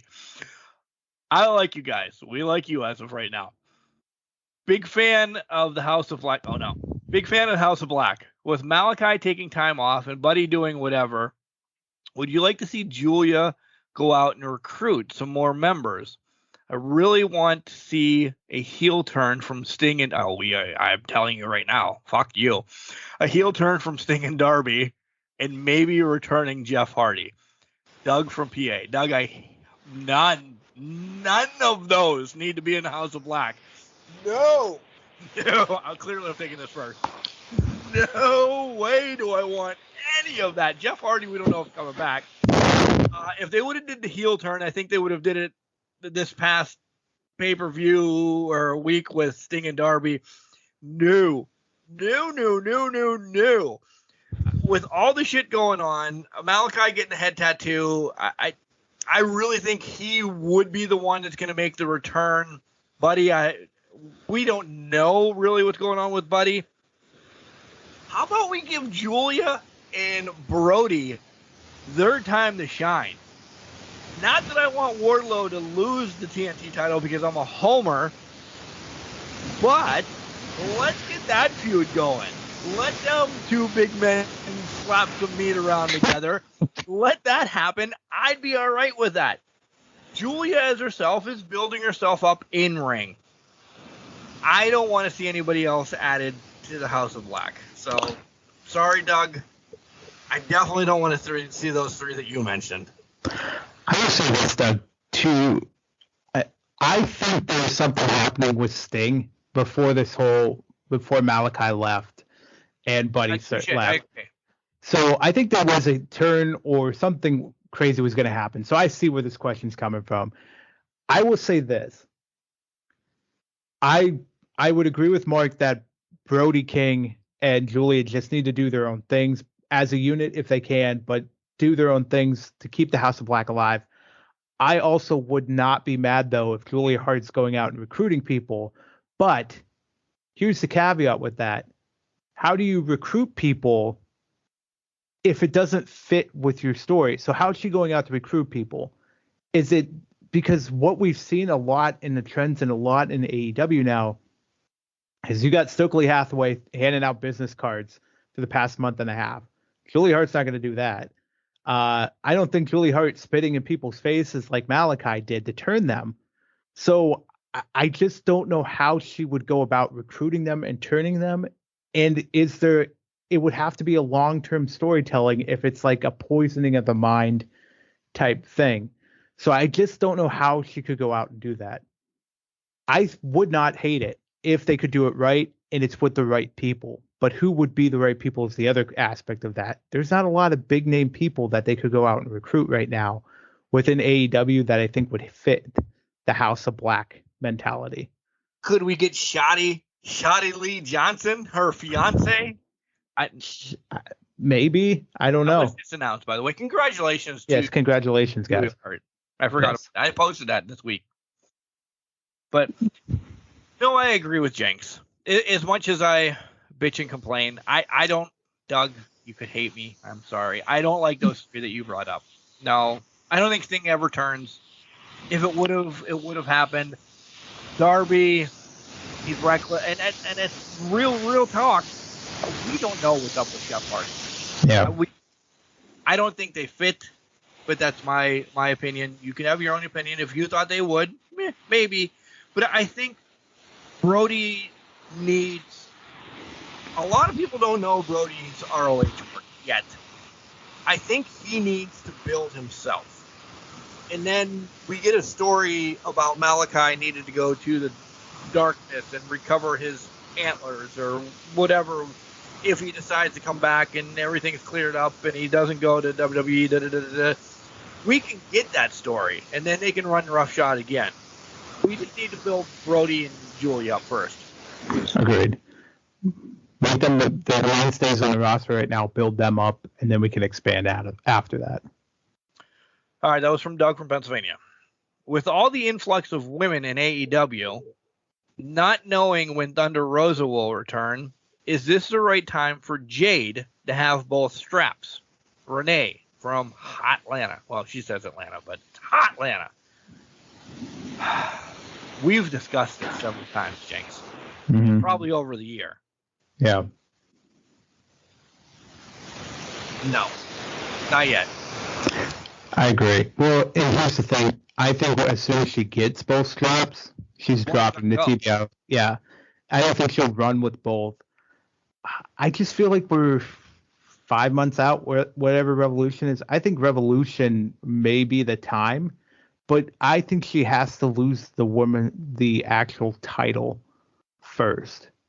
I don't think they'll pull a Goldberg here where he carried the U.S. title into the world title and then that's it. I just feel like she's going to have to lose the title first somehow, some way. I do too. I definitely do too. And listen, I'm going to be that guy. Look at her. Her one-loss record is undefeated. I understand that. And there's no disrespect to Willow. And there's not big names on that 39-0. And there's duplicates on that 39-0. Well, I think she beat Anna 3 times and tied 3 times. Yep. I mean, there's not a Britt. There's not a Rosa. Clearly, there's no Tony or the big name, and she's not being used right, is Athena. Yeah. Who, whatever. And I hate to say it like that. I just, until she gets into a feud, because she hasn't been in a feud in this 39-0. She's just collected victories. And I understand Goldberg did the same thing. Whatever. Then they spin it that she's never been pinned, but she lost the match by countout, or you could continue to play that, or whatever, that she has not been pinned. At least you're still building her to be strong. I can't put her that she's going to be the one to unify it with Thunder Rosa. Yeah. Britt's busy right now. Listen, Britt's busy with Saraya. This is going to be a while. And maybe it's because Saraya handpicked Britt. Britt has said this years ago. One of her favorite people she ever wanted to wrestle would be Paige. Maybe this is a handpick thing because Britt's, safe with her or whatever. Maybe they've done stuff. She's medically cleared now. Whatever. This is going to be Saraya's 3-month storyline. Mm-hmm. They're out. Tony's got to defend the title against whomever right now, which, sorry, there's not a lot because Ruby just had her nose redone, so she's on the shelf for a while. Rosa, I watched her vlog. She's not healthy. Yeah. We don't know. So to have 2 straps Jade for a week or so, I don't think it's the right time. Well, to your point, there's not enough challengers. There's not enough people. 2 straps Jade, just there's no one to take them off of her. And I'm not excited by that yet. I think to Mark's point, it has to be she starts running through these bigger names, the people that are chasing the women's title. She starts dropping Serena. We'll throw Tony because I can't think of anybody's name, but she, outside of her holding the title, but she starts dropping these bigger names like Serena, and all these people. Then we're talking Statlander. Statlander comes back, build her back up to take on Jade. Let's start the ball rolling where she starts getting through these bigger name people. Then we're going to have a conversation about 2 straps Jade. But until that point, I can't see it happening. No. Renee, thanks for the question. Glenn from New York. I don't know if it's Limestone, New York, or New York City, or Albany, New York, or maybe him and what's the other guy's name? Keith? No, Bruce. Maybe their buddy. I don't know, but he's in New York. What's up, guys? Thank you for taking my question. You didn't even know if I was going to take it. I'm a fan from way back. I love WWF Superstars Challenge and Sunday Night Heat. Oh, you mean you're a fan of that? I thought you were a fan of Can Crushers. Do you think WWE needs a show like that for more storytelling instead of live stories all the time? We'll answer that first, because then he's like, one last question. This guy's double dipping. Go ahead. No, because they got way too much TV time as it is now. And I listen, man, I loved Heat, Superstars, all of Challenge, everything like that. But I just think there's too much. It's too watered down right now that they have enough TV time to tell the stories. It's how they effectively use it. I think that's it right now. They can use it. They can be a lot more effective with the TV time they have and still deliver it. There you go. I have nothing else to say about that. Generic answer. One last question, and it goes hand in hand with the above. If you could place someone in the Hall of Fame, who would it be? I think the jobber section needs their own section. First off, I hate that. Jobber? Yeah, I hate. Talking to wrestlers, Barry Horowitz and people like that. Some of them are with it. They've rubbed it onto me that they're like, yes, we did a job, but we were professional wrestlers. Yeah. Okay, they were professional wrestlers. Are you saying you want us to put enhancement talent in? Are we going to spin it that way? Do you think enhancement talent needs? Yes. Because I think Barry Horowitz needs in. I think Iron Mike Sharp needs in. I think the list of those people that I grew up watching, they need in. Gilbert needs in. Gilbert. Oh yeah. Yeah, I would completely agree with you. Barry Horowitz was where my head went to the first time. They need to start bringing in these guys. But I wanted to flip side that with, look how long it took them to put Vader in. Yeah.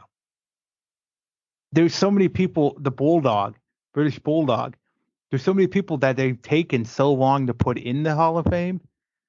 I just think sometimes that enhancement talent is not going to get there because they're just taking so long to induct the regular Do you want to watch it the night before WrestleMania and watch 35 people get inducted?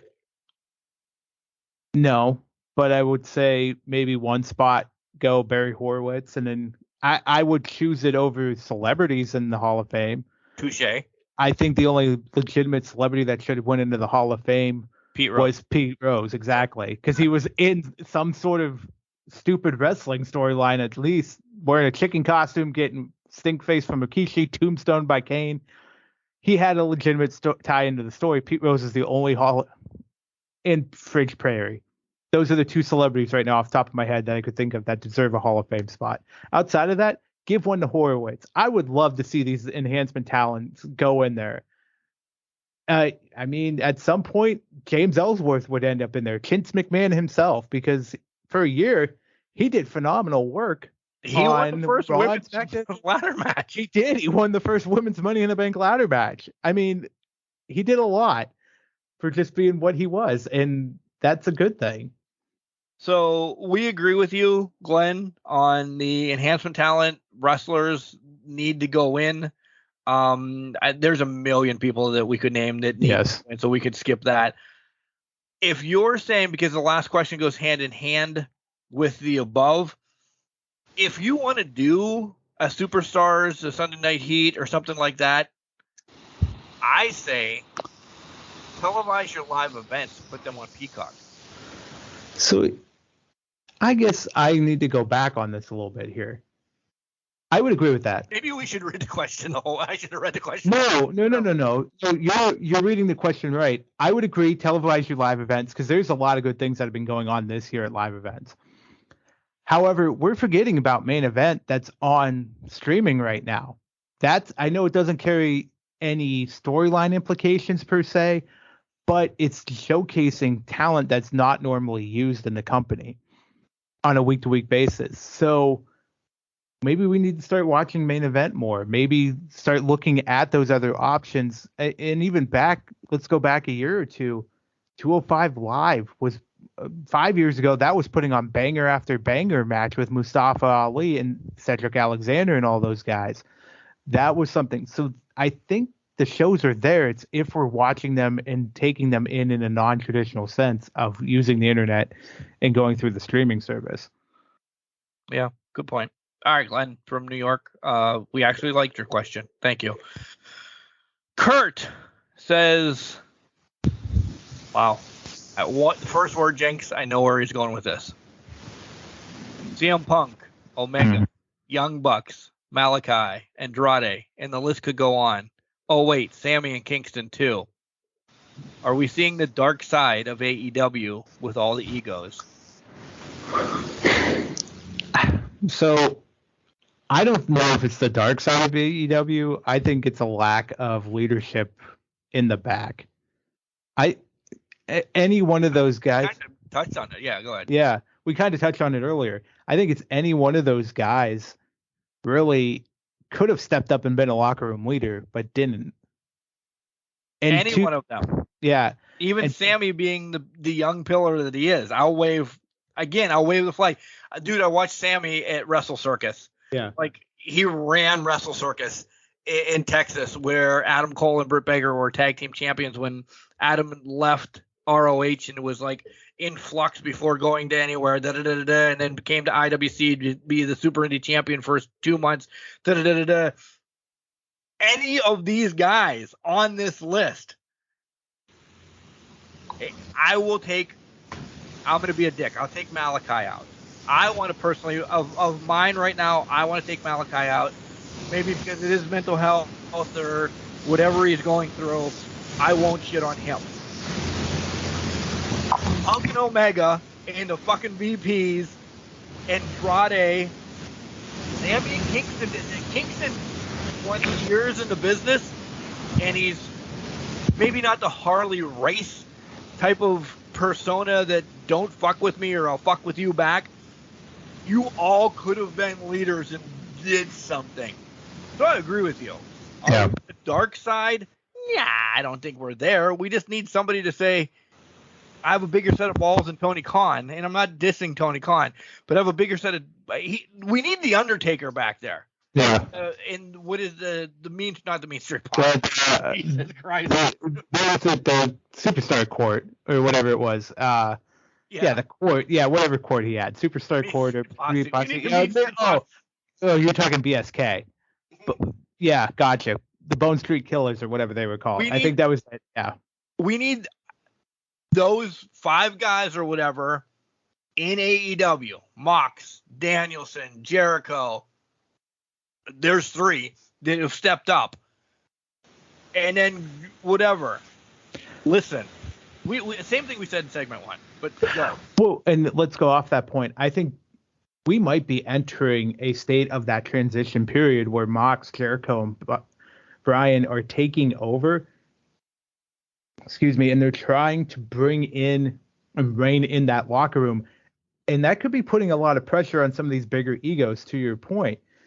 Where we're talking about Punk, everything's spurred off that Punk and the EVPs thing, But now you're looking at people and saying, like Andrade, Loose Cannon, Sammy is just all over the place sometimes. They're trying to rein in these guys. There could be more fallout from this coming forward. I don't think, personally, I think I will agree. The EVPs, Omega and Punk were all ego. That was an ego-centric thing. However, outside of that, I think we're going to start seeing them start picking out those bad apples who think they're ego and think they are better than the entire locker room. There's one name you notice that's not being called out as a big ego, but plays one on the screen.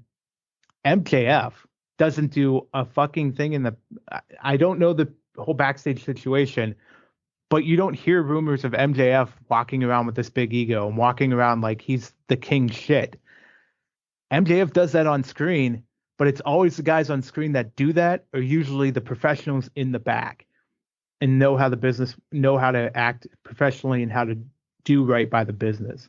So I think there's a call to arms here that there's going to be a lot more fluctuation with this, and we might get more stories out of this. But I think at some point this starts to become a well-oiled machine as well, if the right people are involved in running it. Agreed. Jenks, just so you know how much, by the way, Kurt, thanks again. I essentially have the same question, just from somebody else that we already answered. I don't know. Can you read that?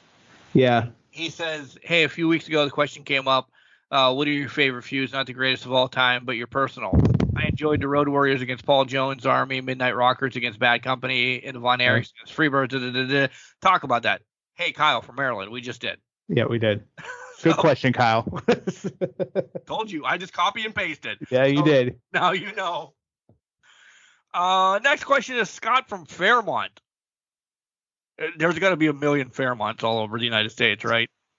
Yeah, probably. At least one in every 50 in the 50 states. All right. Cool. Scott. What is up with all the shit? Well, he's a Can Crusher fan. What is up with all the shit they are giving AEW referees?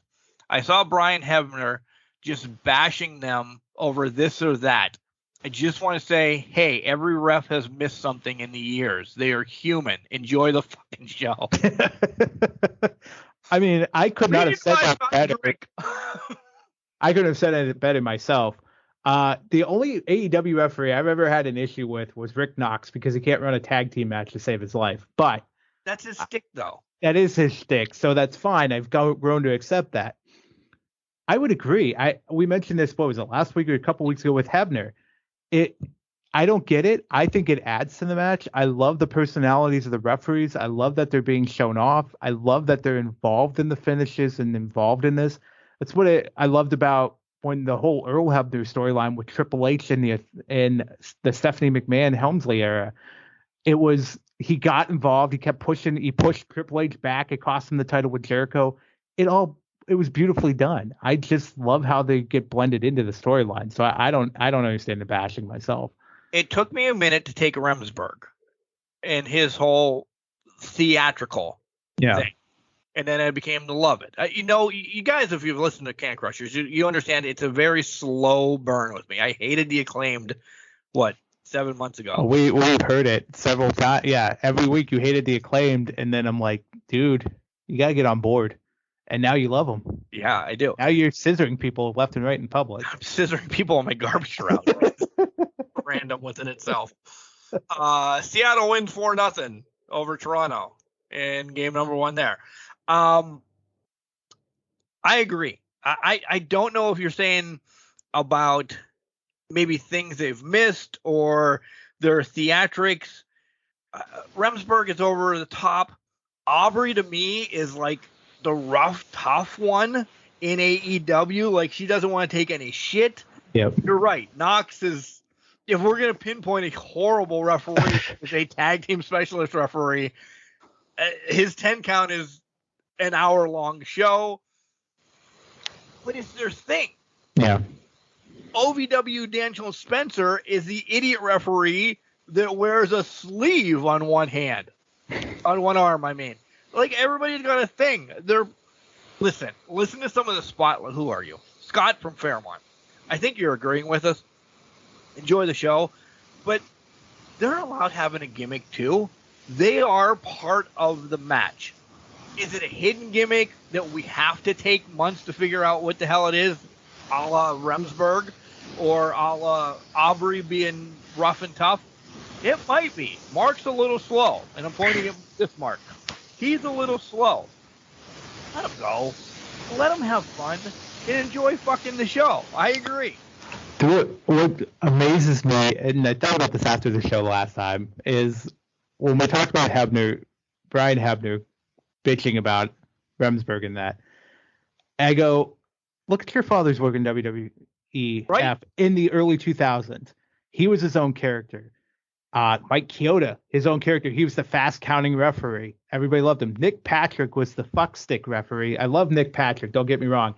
But he was the guy that was either the heel referee or he had the very slow count.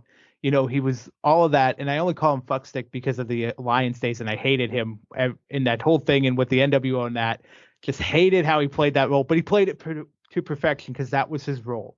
Yeah. And then you had Teddy Long, who was in there doing his own thing. These guys had their own personalities, their own unique personalities, and we loved each and every one of them for it. So for him to come out and bash them, I don't understand that, because that's how referees should be in the business. I don't like a referee that's a fly on the wall, kind of standing back. I'm hoping WWE starts to get expanding and let these guys get their personalities, guys and gals, get their personality out more, and we start getting more interaction out of the referees. I could not tell you how excited I was when they started naming referees back when Triple H took back over. Right? Let's let them get that personality back. I love that. And that's where I stand on that. Thanks, Scott from Fairmont. ... Jenks, we have 3 more. Okay. All right. Ken, he's a longtime listener, sent in a couple questions before. Ken, I don't know where you're from. If you've been on the air before, awesome. I'm an old school wrestling fan, late 70s till now. All right, I was born in the late 70s. Jenks was not. I really miss managers. I know where this is going. If you could manage a wrestler from the past and now, who would it be, and what is your gimmick? Past and now? Yeah. Okay. Vader. And your gimmick. My gimmick? Well, I'm going Vader and FTR right now. So I would say Vader. My gimmick back then.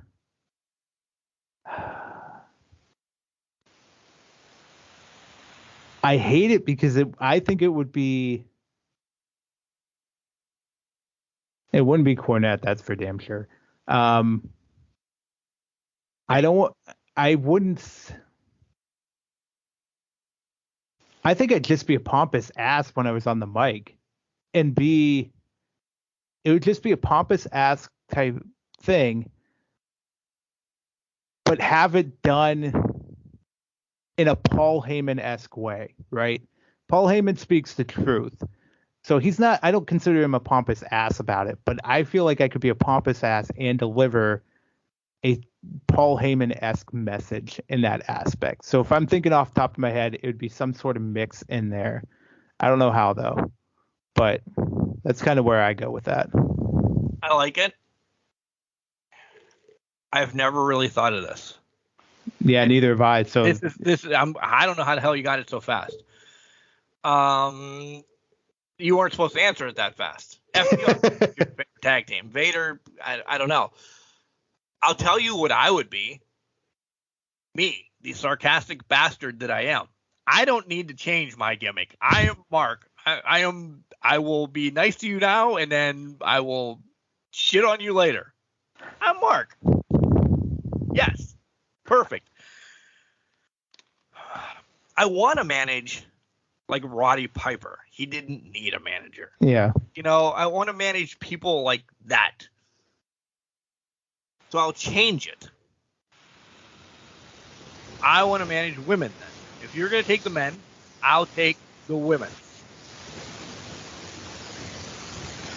I would manage the beautiful people from back then. Pink the Love, Velvet Sky. And now the airplane comes over again. I hope you guys can hear this and you just don't hear dead air. I would be the advocate for damage control.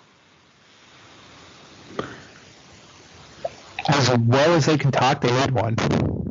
Because they deliver a message for them. So I would agree with that. I mean, they all can talk. And the Bloodline can now all talk. Back years ago, none of them could. But now, they don't need Paul. Yeah. He's a big piece, though. So I'm gonna change one. No, it's our game. We can change whatever we want. I'm gonna switch out FTR because I think they're fine. I actually would go 2012 through 20. I would say the entire early Shield because their message wasn't distinct enough. We knew what they were about, and we knew they had ties in with Heyman and Punk and all that stuff. But I feel like I could have delivered a better message and hyped those guys up a little bit more. So maybe it wouldn't be a pompous ass aspect of it. Maybe it's more of a kind of a serious, but kind of also just being an ass to stir the pot, the instigator type role. Essentially what I am in my life. Right. But see, you're great at it. I am not doing great at that. So I would basically be the one that pokes the bears and get them very angry and send them off to do the bidding. I think that's kind of where I would sit right now.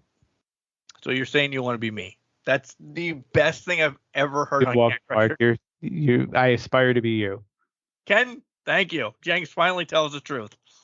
I will never wear a Pitt Panther hat though. Pitt. Good transition, by the way, because I was going to say Pitt from Gabby, but Gabby from Pittsburgh wants to know, is MJF turning face? I hope not. We need a son of a bitch like this in wrestling. She's referencing, I know, it was one of the last ones that came in. She's referencing the possible handshake with Yuta on Wednesday night. I don't think he's turning face. I think they played it up a little bit. I think they're also playing up the fact that the firm is not exactly what he wants in a faction, because they're doing their own thing, and I don't think he likes that too much. So I get where she's going with that fake handshake with Yuta.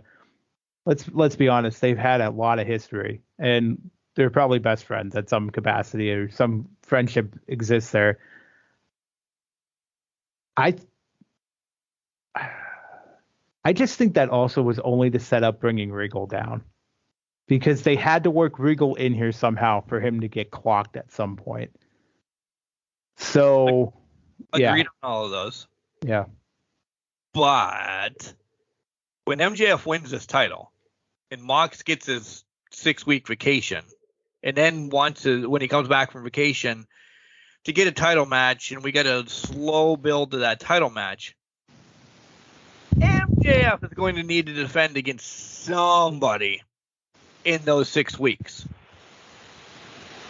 He needs a one-off. It could be Ethan Page. It could be Morrissey. It could be Moriarty, because he's the one that started all of this. And MJF gets his first title defense very easy. We get a story built for after he wins the title, prior to him then facing somebody big again before the next pay-per-view, and we get another little bit, because he's got to defend the title in between a pay-per-view. In my thoughts, he's got to defend it at least once. Maybe this isn't his thing for the long term.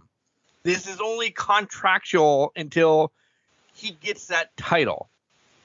And we get a cheap victory from MJ. I'm not saying anybody's turning face in this. No, not at all. But we get somebody out of the firm that has to face MJF just because it's in their air quotes contract that they wrote up. I can see that. I can especially see that for Morrissey. Let's be honest. Because why else would he be there except to be for that title? I can think of two people they put in a title match right away. Page, and I'm not talking Ethan Page, but Hangman Page, or right. Bryan Danielson, because there needs to be some sort of payoff with that whole thing. But aren't those, and I'm not being a dick to anybody what we just mentioned, but aren't those money matches? We can have Ethan Page, Morrissey, Moriarty getting a title defense on Dynamite, and it's cool. So I'll challenge that with, we still have the Full Gear tournament that comes up every year, where they decide they defend against somebody on Winter is Coming Dynamite episode. 2 years ago, Kenny Omega beat Moxley for the belts on Dynamite in that Winter's Coming thing. Last year, we had Bryan Danielson, who won that tournament, face Hangman Page to a 60-minute draw. I think that was a 60-minute draw between the two. So they have those big money matches coming up in December for Winter is Coming. I think that's where we see like a Bryan Danielson or a Hangman Page come into it. I don't think Bryan Danielson wins that tournament 2 years in a row. I don't either. I think Page might win it because that's the only person right now I can think of that would actually get a shot at MJF right after Mox. Yeah. So that's where I throw that out at. Last question for this Ask Can Crushers. That wasn't because it was the last question. Is this from Mr. Kennedy or something? No, this is from Okay. Lucas. When would ROH be on TV? I don't know how to take that. ROH is on TV now. To me, essentially, Dynamite this week was very ROH heavy. Rampage has always been ROH heavy. Or are you saying, are they going to get their own TV contract like we suspect here in the near future? Yeah. So let's take it that way. Lucas, I'm sorry that we're going to spin your question however you want it. When does it go on TV? Does it follow Rampage for an hour? Which, by the way, last night you had Rampage and Battle for the Belts that we have not even talked about until right now. Yeah. Is it only an hour show a week? Does it... Monday you have Raw. Are they going to challenge Raw? Tony Khan's got enough balls. Why not? Tuesday night, you got NXT. I don't care. He's beat NXT once. Why not put it on something against NXT? You're not going to put it against yourself on AEW Wednesday. There's nothing on Thursday night. Essentially, in most of the world, United States, impact on access that everybody doesn't get. You put it on Thursday night. Friday night, you already have Rampage. You would piggyback that, or put it on an hour early to separate SmackDown. Rampage starts at 10. You put ROH on at 9. Then you have the battle, at least between an hour of SmackDown and ROH. Is that too early for this battle? I don't know if it is. My mind goes to Mark thinking Saturday nights, 6 o'clock, TBS, WCW Saturday night. I would love that, but dude, everybody's pay-per-views on Saturday nights anymore. Well, I agree with that. But if it's an hour show once a week, 6 o'clock, your pay-per-view's on at 7, you get ROH before the pay-per-view. And Tony Khan runs his pay-per-views usually on Sundays, unless now it's starting on Saturday coming in November. So maybe there's a tie-in there. Maybe I feel like it's a weekend gig at this point. Saturday or Sunday, 6 o'clock, they try to get things in there. The only other night I can see is Thursdays, because I think it's too early in the game to compete against SmackDown. Agreed. There's nothing else going on Thursday nights. You can get, if you want a 2-hour block, you can get a 2-hour block. If you want a 1-hour block, you got 1 hour to yourself on there. But again, the flip side to that, though, is Turner going to give them a 4th hour of wrestling every week? No. It's King of Queens or Tim the Toolman Taylor? Why wouldn't he? TBS doesn't show shit. I agree with that, but does Turner think that way? Or is this a possibility to have it? Maybe Tony Khan's got a streaming deal in his back pocket and ROH is the kingpin. I think that would be bad right off the bat. You think so? I do. I don't think they can't go streaming right off the bat. We've all agreed that Jericho's a champion for a reason, to get a deal. Yeah. And I don't think it leaves Turner, like it's not going to country music TV or anything like that. No, yeah. I think I'm thinking in the terms of going to a streaming service already in existence, not their own streaming service. Let me clarify that point. So maybe HBO Max, although that's going down the toilet now, it seems like, but maybe one of the existing ones they can leverage, get a deal, get a place in there like WWE has on Peacock, and say, hey, if you want to watch ROH every week, we have an hour out there of ROH. It's similar to what they do for Main Event, what they've done for NXT. Is that a possibility down the road? They have the library too then. That's true. Yeah, they have the library to back it up. and they have the library of their own stuff. So they have something to sell. But again, that's only if they're exploring that option, and I don't know if Tony Khan's exploring that option right now. I would like, honestly, the 605 TBS thing. I would love that. I really would. Yeah, I would love that too. I think they have enough pull to make that happen. And to your point, TBS has nothing else going on right now. They don't even have the Braves anymore. They don't. They have nothing. They have weekly baseball, if that, and then maybe a playoff series. They change during baseball season. Yeah, but they don't have any other sport, right? They don't get basketball or anything. That's all TNT. No, the only time they get basketball is if it's the tourney, the NCAA tourney, because they're just part of that whole package. For that. I know. I know that's life changing. The month of March is a crapshoot at that point, but yeah, so they really don't have anything else going for it at that point. Just questions. These are great. We say this each time. Like they Can't Crush Your Nation keep stepping up their game. Like this is unbelievable. This is fantastic. 16 questions, 15 because somebody re-asked one. But this was awesome. Love it, guys. Thank you so much. You guys are great. Now we have to get into predictions for Extreme Rules. This is a show, but holy balls. Extreme Rules is coming up next. This is referee Joe Mandek, and you're listening to Can Crusher Podcast, the podcast that opens the proverbial can of whoop ass. Oh, scissor me, daddy. Oh, scissor me, daddy. Wait a minute. This is prediction time, not scissoring time. Oh, you're right. Well, welcome back, everybody. Here we go. Shit. Let's get extreme. Let's get extreme. Well, we were getting extreme with scissoring, but here we go. So also, wait a minute. Listen. This is a non-title match. Yeah, I know. I got to get back on the horse here somehow. I need to get some quality wins. If is this a quality win or is this a? It's a win. I'm taking any win as a quality win at this point. The way things are going on my end. All right. So we have Extreme Rules. We have 6 matches. I'll go from the bottom to the top, read them in order, and we'll go from there. You ready?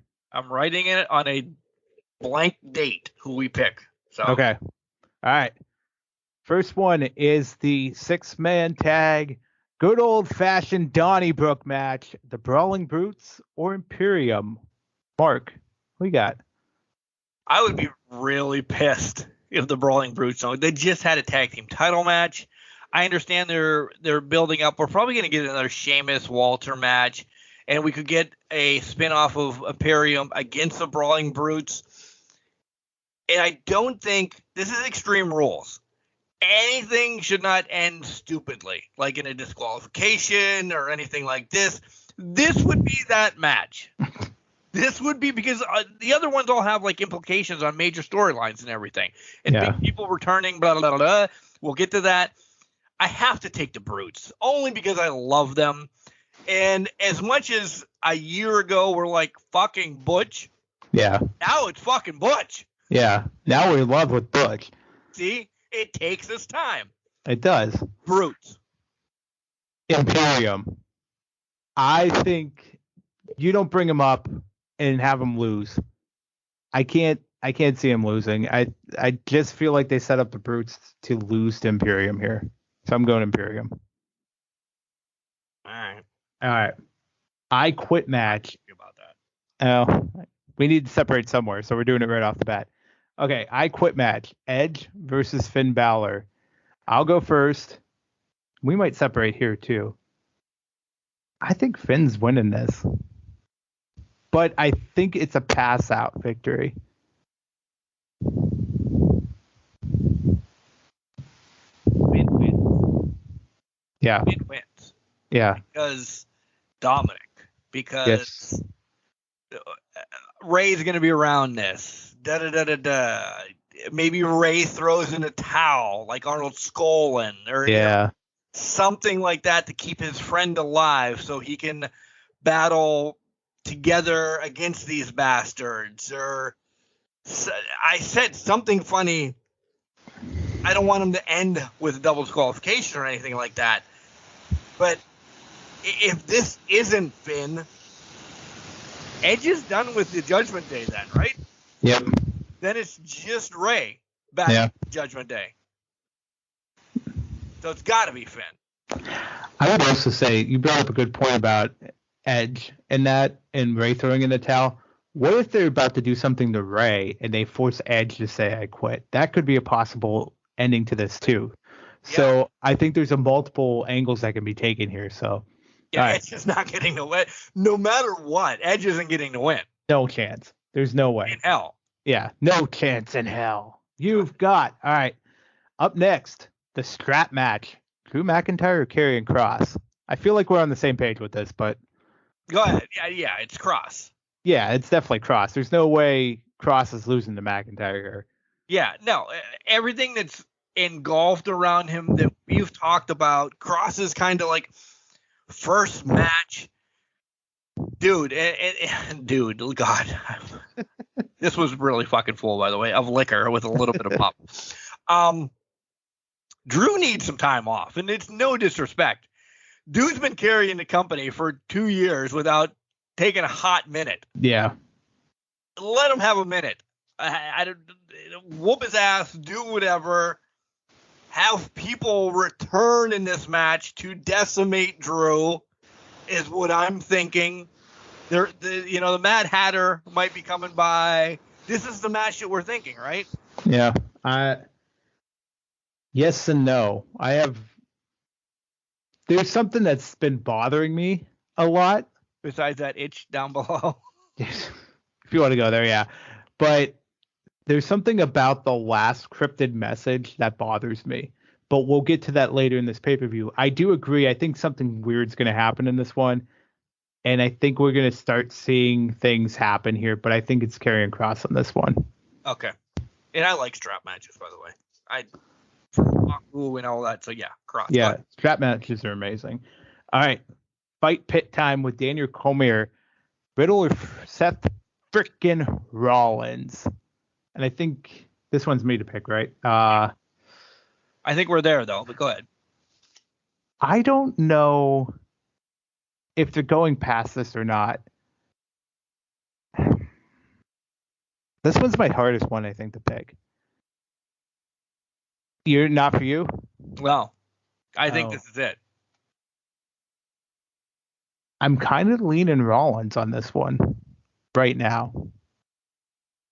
No way. I've gone back and forth on this. And I don't know if they're continuing the rivalry or not. What are they going to do at Survivor Series if they continue it? Nothing. You're not grabbing. We're getting one Survivor Series War Games match. The rest are going to be fill-ins. What match are you going to bring up for Seth and Riddle after a pit fight? Here's where I go. I think I mentioned this last week. Blood Money's around the corner. They need They probably could get a Hell in a Cell match out of this. So somebody could be injured then. Somebody could be injured. Survivor Series. Yeah. It's not getting the Survivor Series. I think it's getting to Saudi. If I say that, then I'll stick with Seth here, but I could see it going either way. I think it gets to a Hell in a Cell at Saudi. I don't. Okay. After thinking about it, and I know it's October, okay? Mm-hmm. Saudi, and then whatever in December, we can fill in with that. There's a bigger target returning. I think Cody and Seth have a match prior to the Rumble. I think Cody returns early. Cost him, not this match. Cost him something, maybe a Raw or a blah blah blah. That is where my head has gone. I think this is Riddle because Riddle. What are we doing on that? Is Randy coming back? What do we got going on here? I think Riddle just needs to get away from this a little bit. Seth can bounce into other stories because his character is more fluctuational. That's not a word. To do things like that. I don't know what the hell we're going to do with Riddle after this. The draft. We haven't heard anything about the draft. We're the only ones bringing up the draft. I think Riddle needs just a change of pace. So the more I talked, the more I hate my answer, but I'm going to keep it just for different sake. But I think this plays into a long-term story that I kind of talked about earlier, is this needs to bring out a darker side to Riddle. This is building, I think, for a Riddle-Orton WrestleMania match if Orton comes back, because we know he might not be in the best shape right now still. But if Orton's back in time for Mania, I think it has to be a more serious Riddle, and they're gonna butt heads and clash. And I think it's gonna lead to a heel turn for Riddle. So I think it plays more into that aspect of it, is we're just building up for a meaner, tougher, less laid back Matt Riddle going forward. And we see it brought out here at some point. This is gonna really start bringing it out. Yeah. So I don't think he gets a loss though. We're done. And I'm not disregarding your thing. He needs wins. Yeah. Rollins doesn't. I agree with that. And that's why I said this was my toughest one. I was on the fence about it. I mean, I'm going Rollins here, but I just think he needs to get meaner. I think he's getting meaner day by day, week by week, and he's learning he cannot be the jovial self. So I think that's what he walks out of here with. But okay.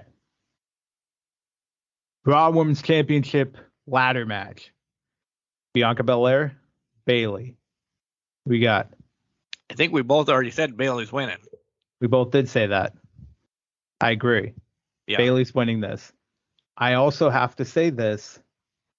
One of the last White Rabbit videos spelled out Belair in that, I don't know if it's, what is that, Echo Roman, or what is the military call signs where you have to go, Echo, Lima, things like that. I can't remember what they call that, but if you watch the one video, it was backwards messaging, and when you flip it around, it did those words, but it spelled out Belair, Belair. So there's a tie-in to Bianca here. I did. I posted I was sick of them. I know you did, but it basically said, it was basically reverse.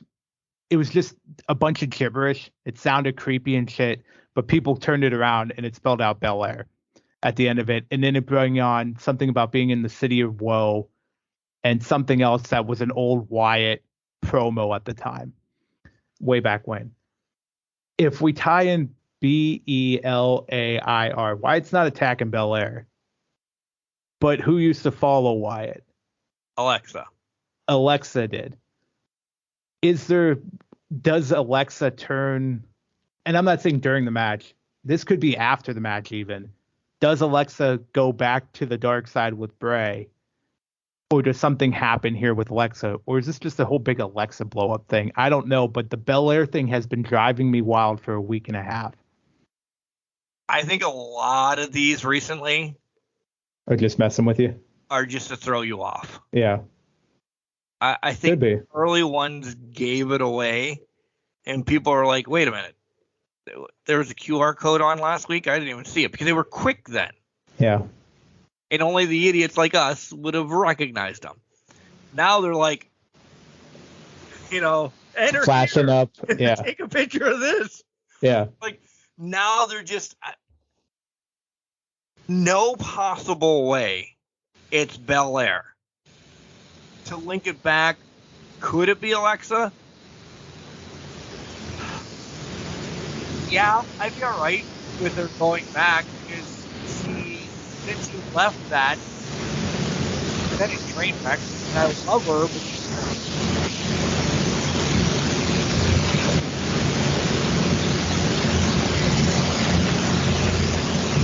I'm just over him. Like, if Bray does not come out tomorrow for you guys today, or Monday or Tuesday when we end up watching it, essentially, Jenks, this is going to be the biggest letdown. This cannot go past Extreme Rules. It cannot. No, it can't, because they're also repeating a lot of things with that. So I agree. This ends at Extreme Rules. Whatever it is, hook or by crook. I mean, it's a perfect place to bring Barry back. Let him come back. I'm not sold anymore on the group, but I just feel like they're doing things. I don't know if it's to mess with people. I think they are throwing things out there to mess with people. I think the Wyndham thing, I think the Corbin, Kentucky thing, that was all bullshit to mess with people. The Bel Air thing, I think, is too outside of this whole thing to not be something worthwhile to look into. But I digress. That's where I come in with that. So we'll see. We'll see. All right. Final match, which if it goes by how we're listing this, might be the main event of the evening. SmackDown Women's Championship. Liv Morgan, Ronda Rousey in the namesake Extreme Rules match. Listen. I don't think they put the women back to back. So let me just throw that. Yeah, I agree with that. I don't think that. This is a pay-per-view built for the women. As much as I hate to say it, it's a throwaway pay-per-view. But it is a pay-per-view that the women should headline. Have it be Ronda. Ronda might be the biggest person on this list. This isn't. We thought we were going to get more. Yeah, we really did. Notoriety-wise, in public of public, Ronda's the biggest person. She best be in the main event. You're pissed. Anybody working for WWE if it's not. Right. On that note, though, I don't know. I think there's a return, and I think the return costs onto the match. I think after Carson bipartisan, yeah. Against Liv for a little bit, saying I don't like the underdog story. I think she just needs to get away from Ronda, and Ronda's been looming for a month and a half.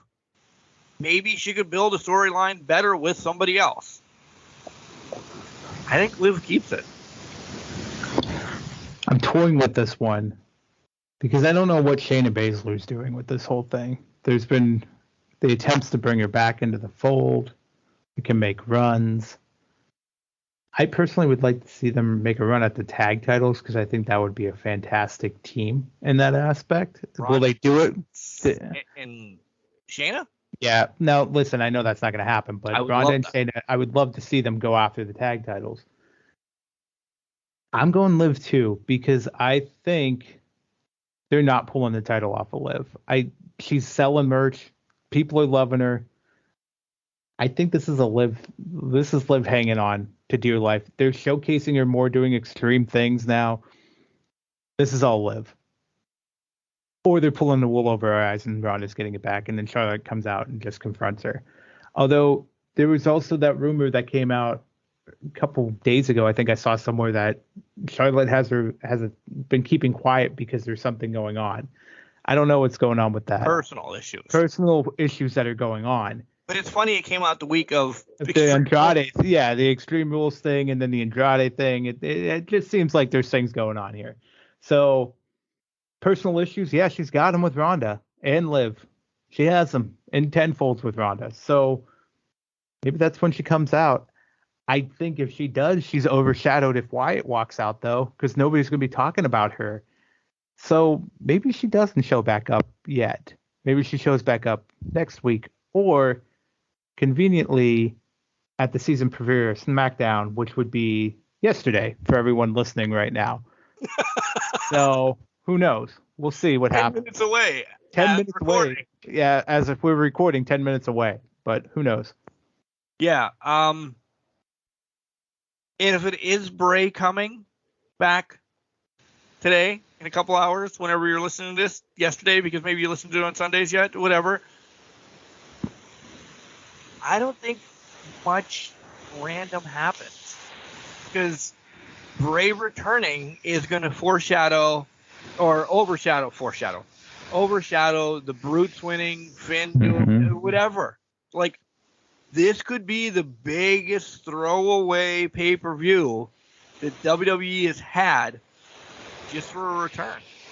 Yeah. This could be a giant Monday Night Raw. It could be. We're hoping it's not because of all the specialty matches. I feel like, so, you know what? I'm going to go out on a limb and say it's actually going to be one of the best Extreme Rules they've had in a while, bar none. I hope. Because we're actually having stipulation matches and not horror-filled shows or people losing eyes or anything of that nature. I think we're going to see a bigger than Monday Night Raw. I think it's a good premium live event, but I think on paper a lot of people are dismissing it. Yeah. I think it's better than they think. I'm excited because I love stipulation matches. Yeah. But I understand WWE. Like, I think the underselling match of all of this, you ready? I think Finn and Edge is going to suck. I really do. Like, I think Cross and Drew are going to bring it. It's going to be, I don't think we're getting blood, but we're going to get welts. The Riddle Rollins thing could be really cool. Done right. It's a ladder match. We're going to have people falling off ladders and everything for Bayley and Bianca. Extreme Rules match. We're going to get kendo sticks. We're getting chairs. We're getting ECW type styles. The Brutes. Fuck. It's the Brutes. I think when we talk next week, we're going to be like, I quit that.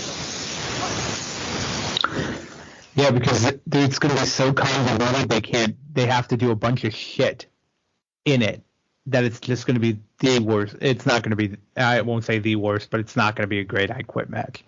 Yeah. It's just going to be way down. Yeah, I love Finn. And Edge is a legend. So it's two superstars. The rated R superstar. What other match has two of those people? Nothing against Liv and Ronda. We love Liv. Ronda foreshadows her. Yeah.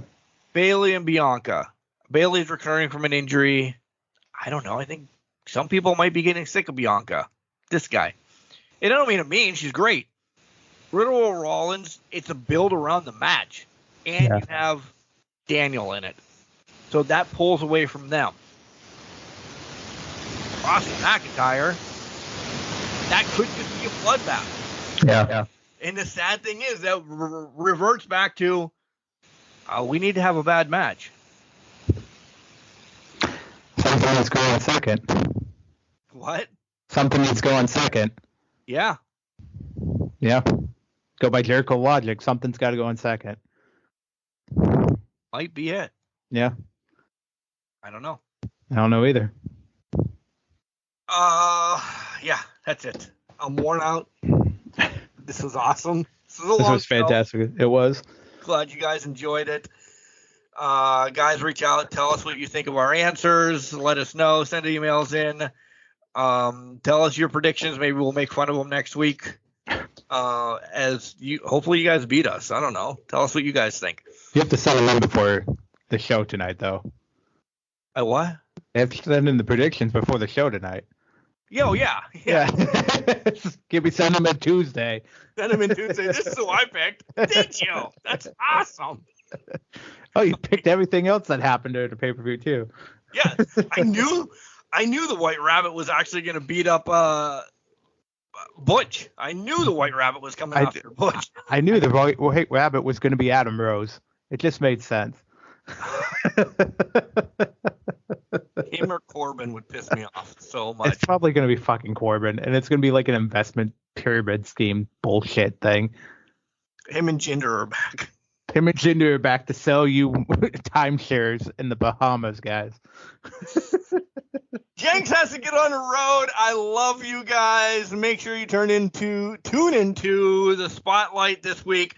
It is with Slim 7 He wrestles all over the place, but he's a Rhodes Wrestling Academy superstar champion right now. And we have some stories about Cody, Dustin, and Dusty. Oh, very nice. Very nice. Very nice. And this guy, by the way, I'll spoil it a little bit. This guy is the first person who knew that I was getting the Brotherhood tattoo because he reached out to me that day I was getting a tattoo. I'm like, dude, I'll reach back out to you after you're getting a tattoo. He's like, what tattoo you're getting? So I told my tattoo artist, I'm like, send him a little bit that you got done. He's like, are you fucking kidding me? That's where I wrestle. Oh my God. Perfect timing. Right. All right, Jenks, remember, just because you're trash doesn't mean you can't do great things. Your garbage can, not a garbage cannot.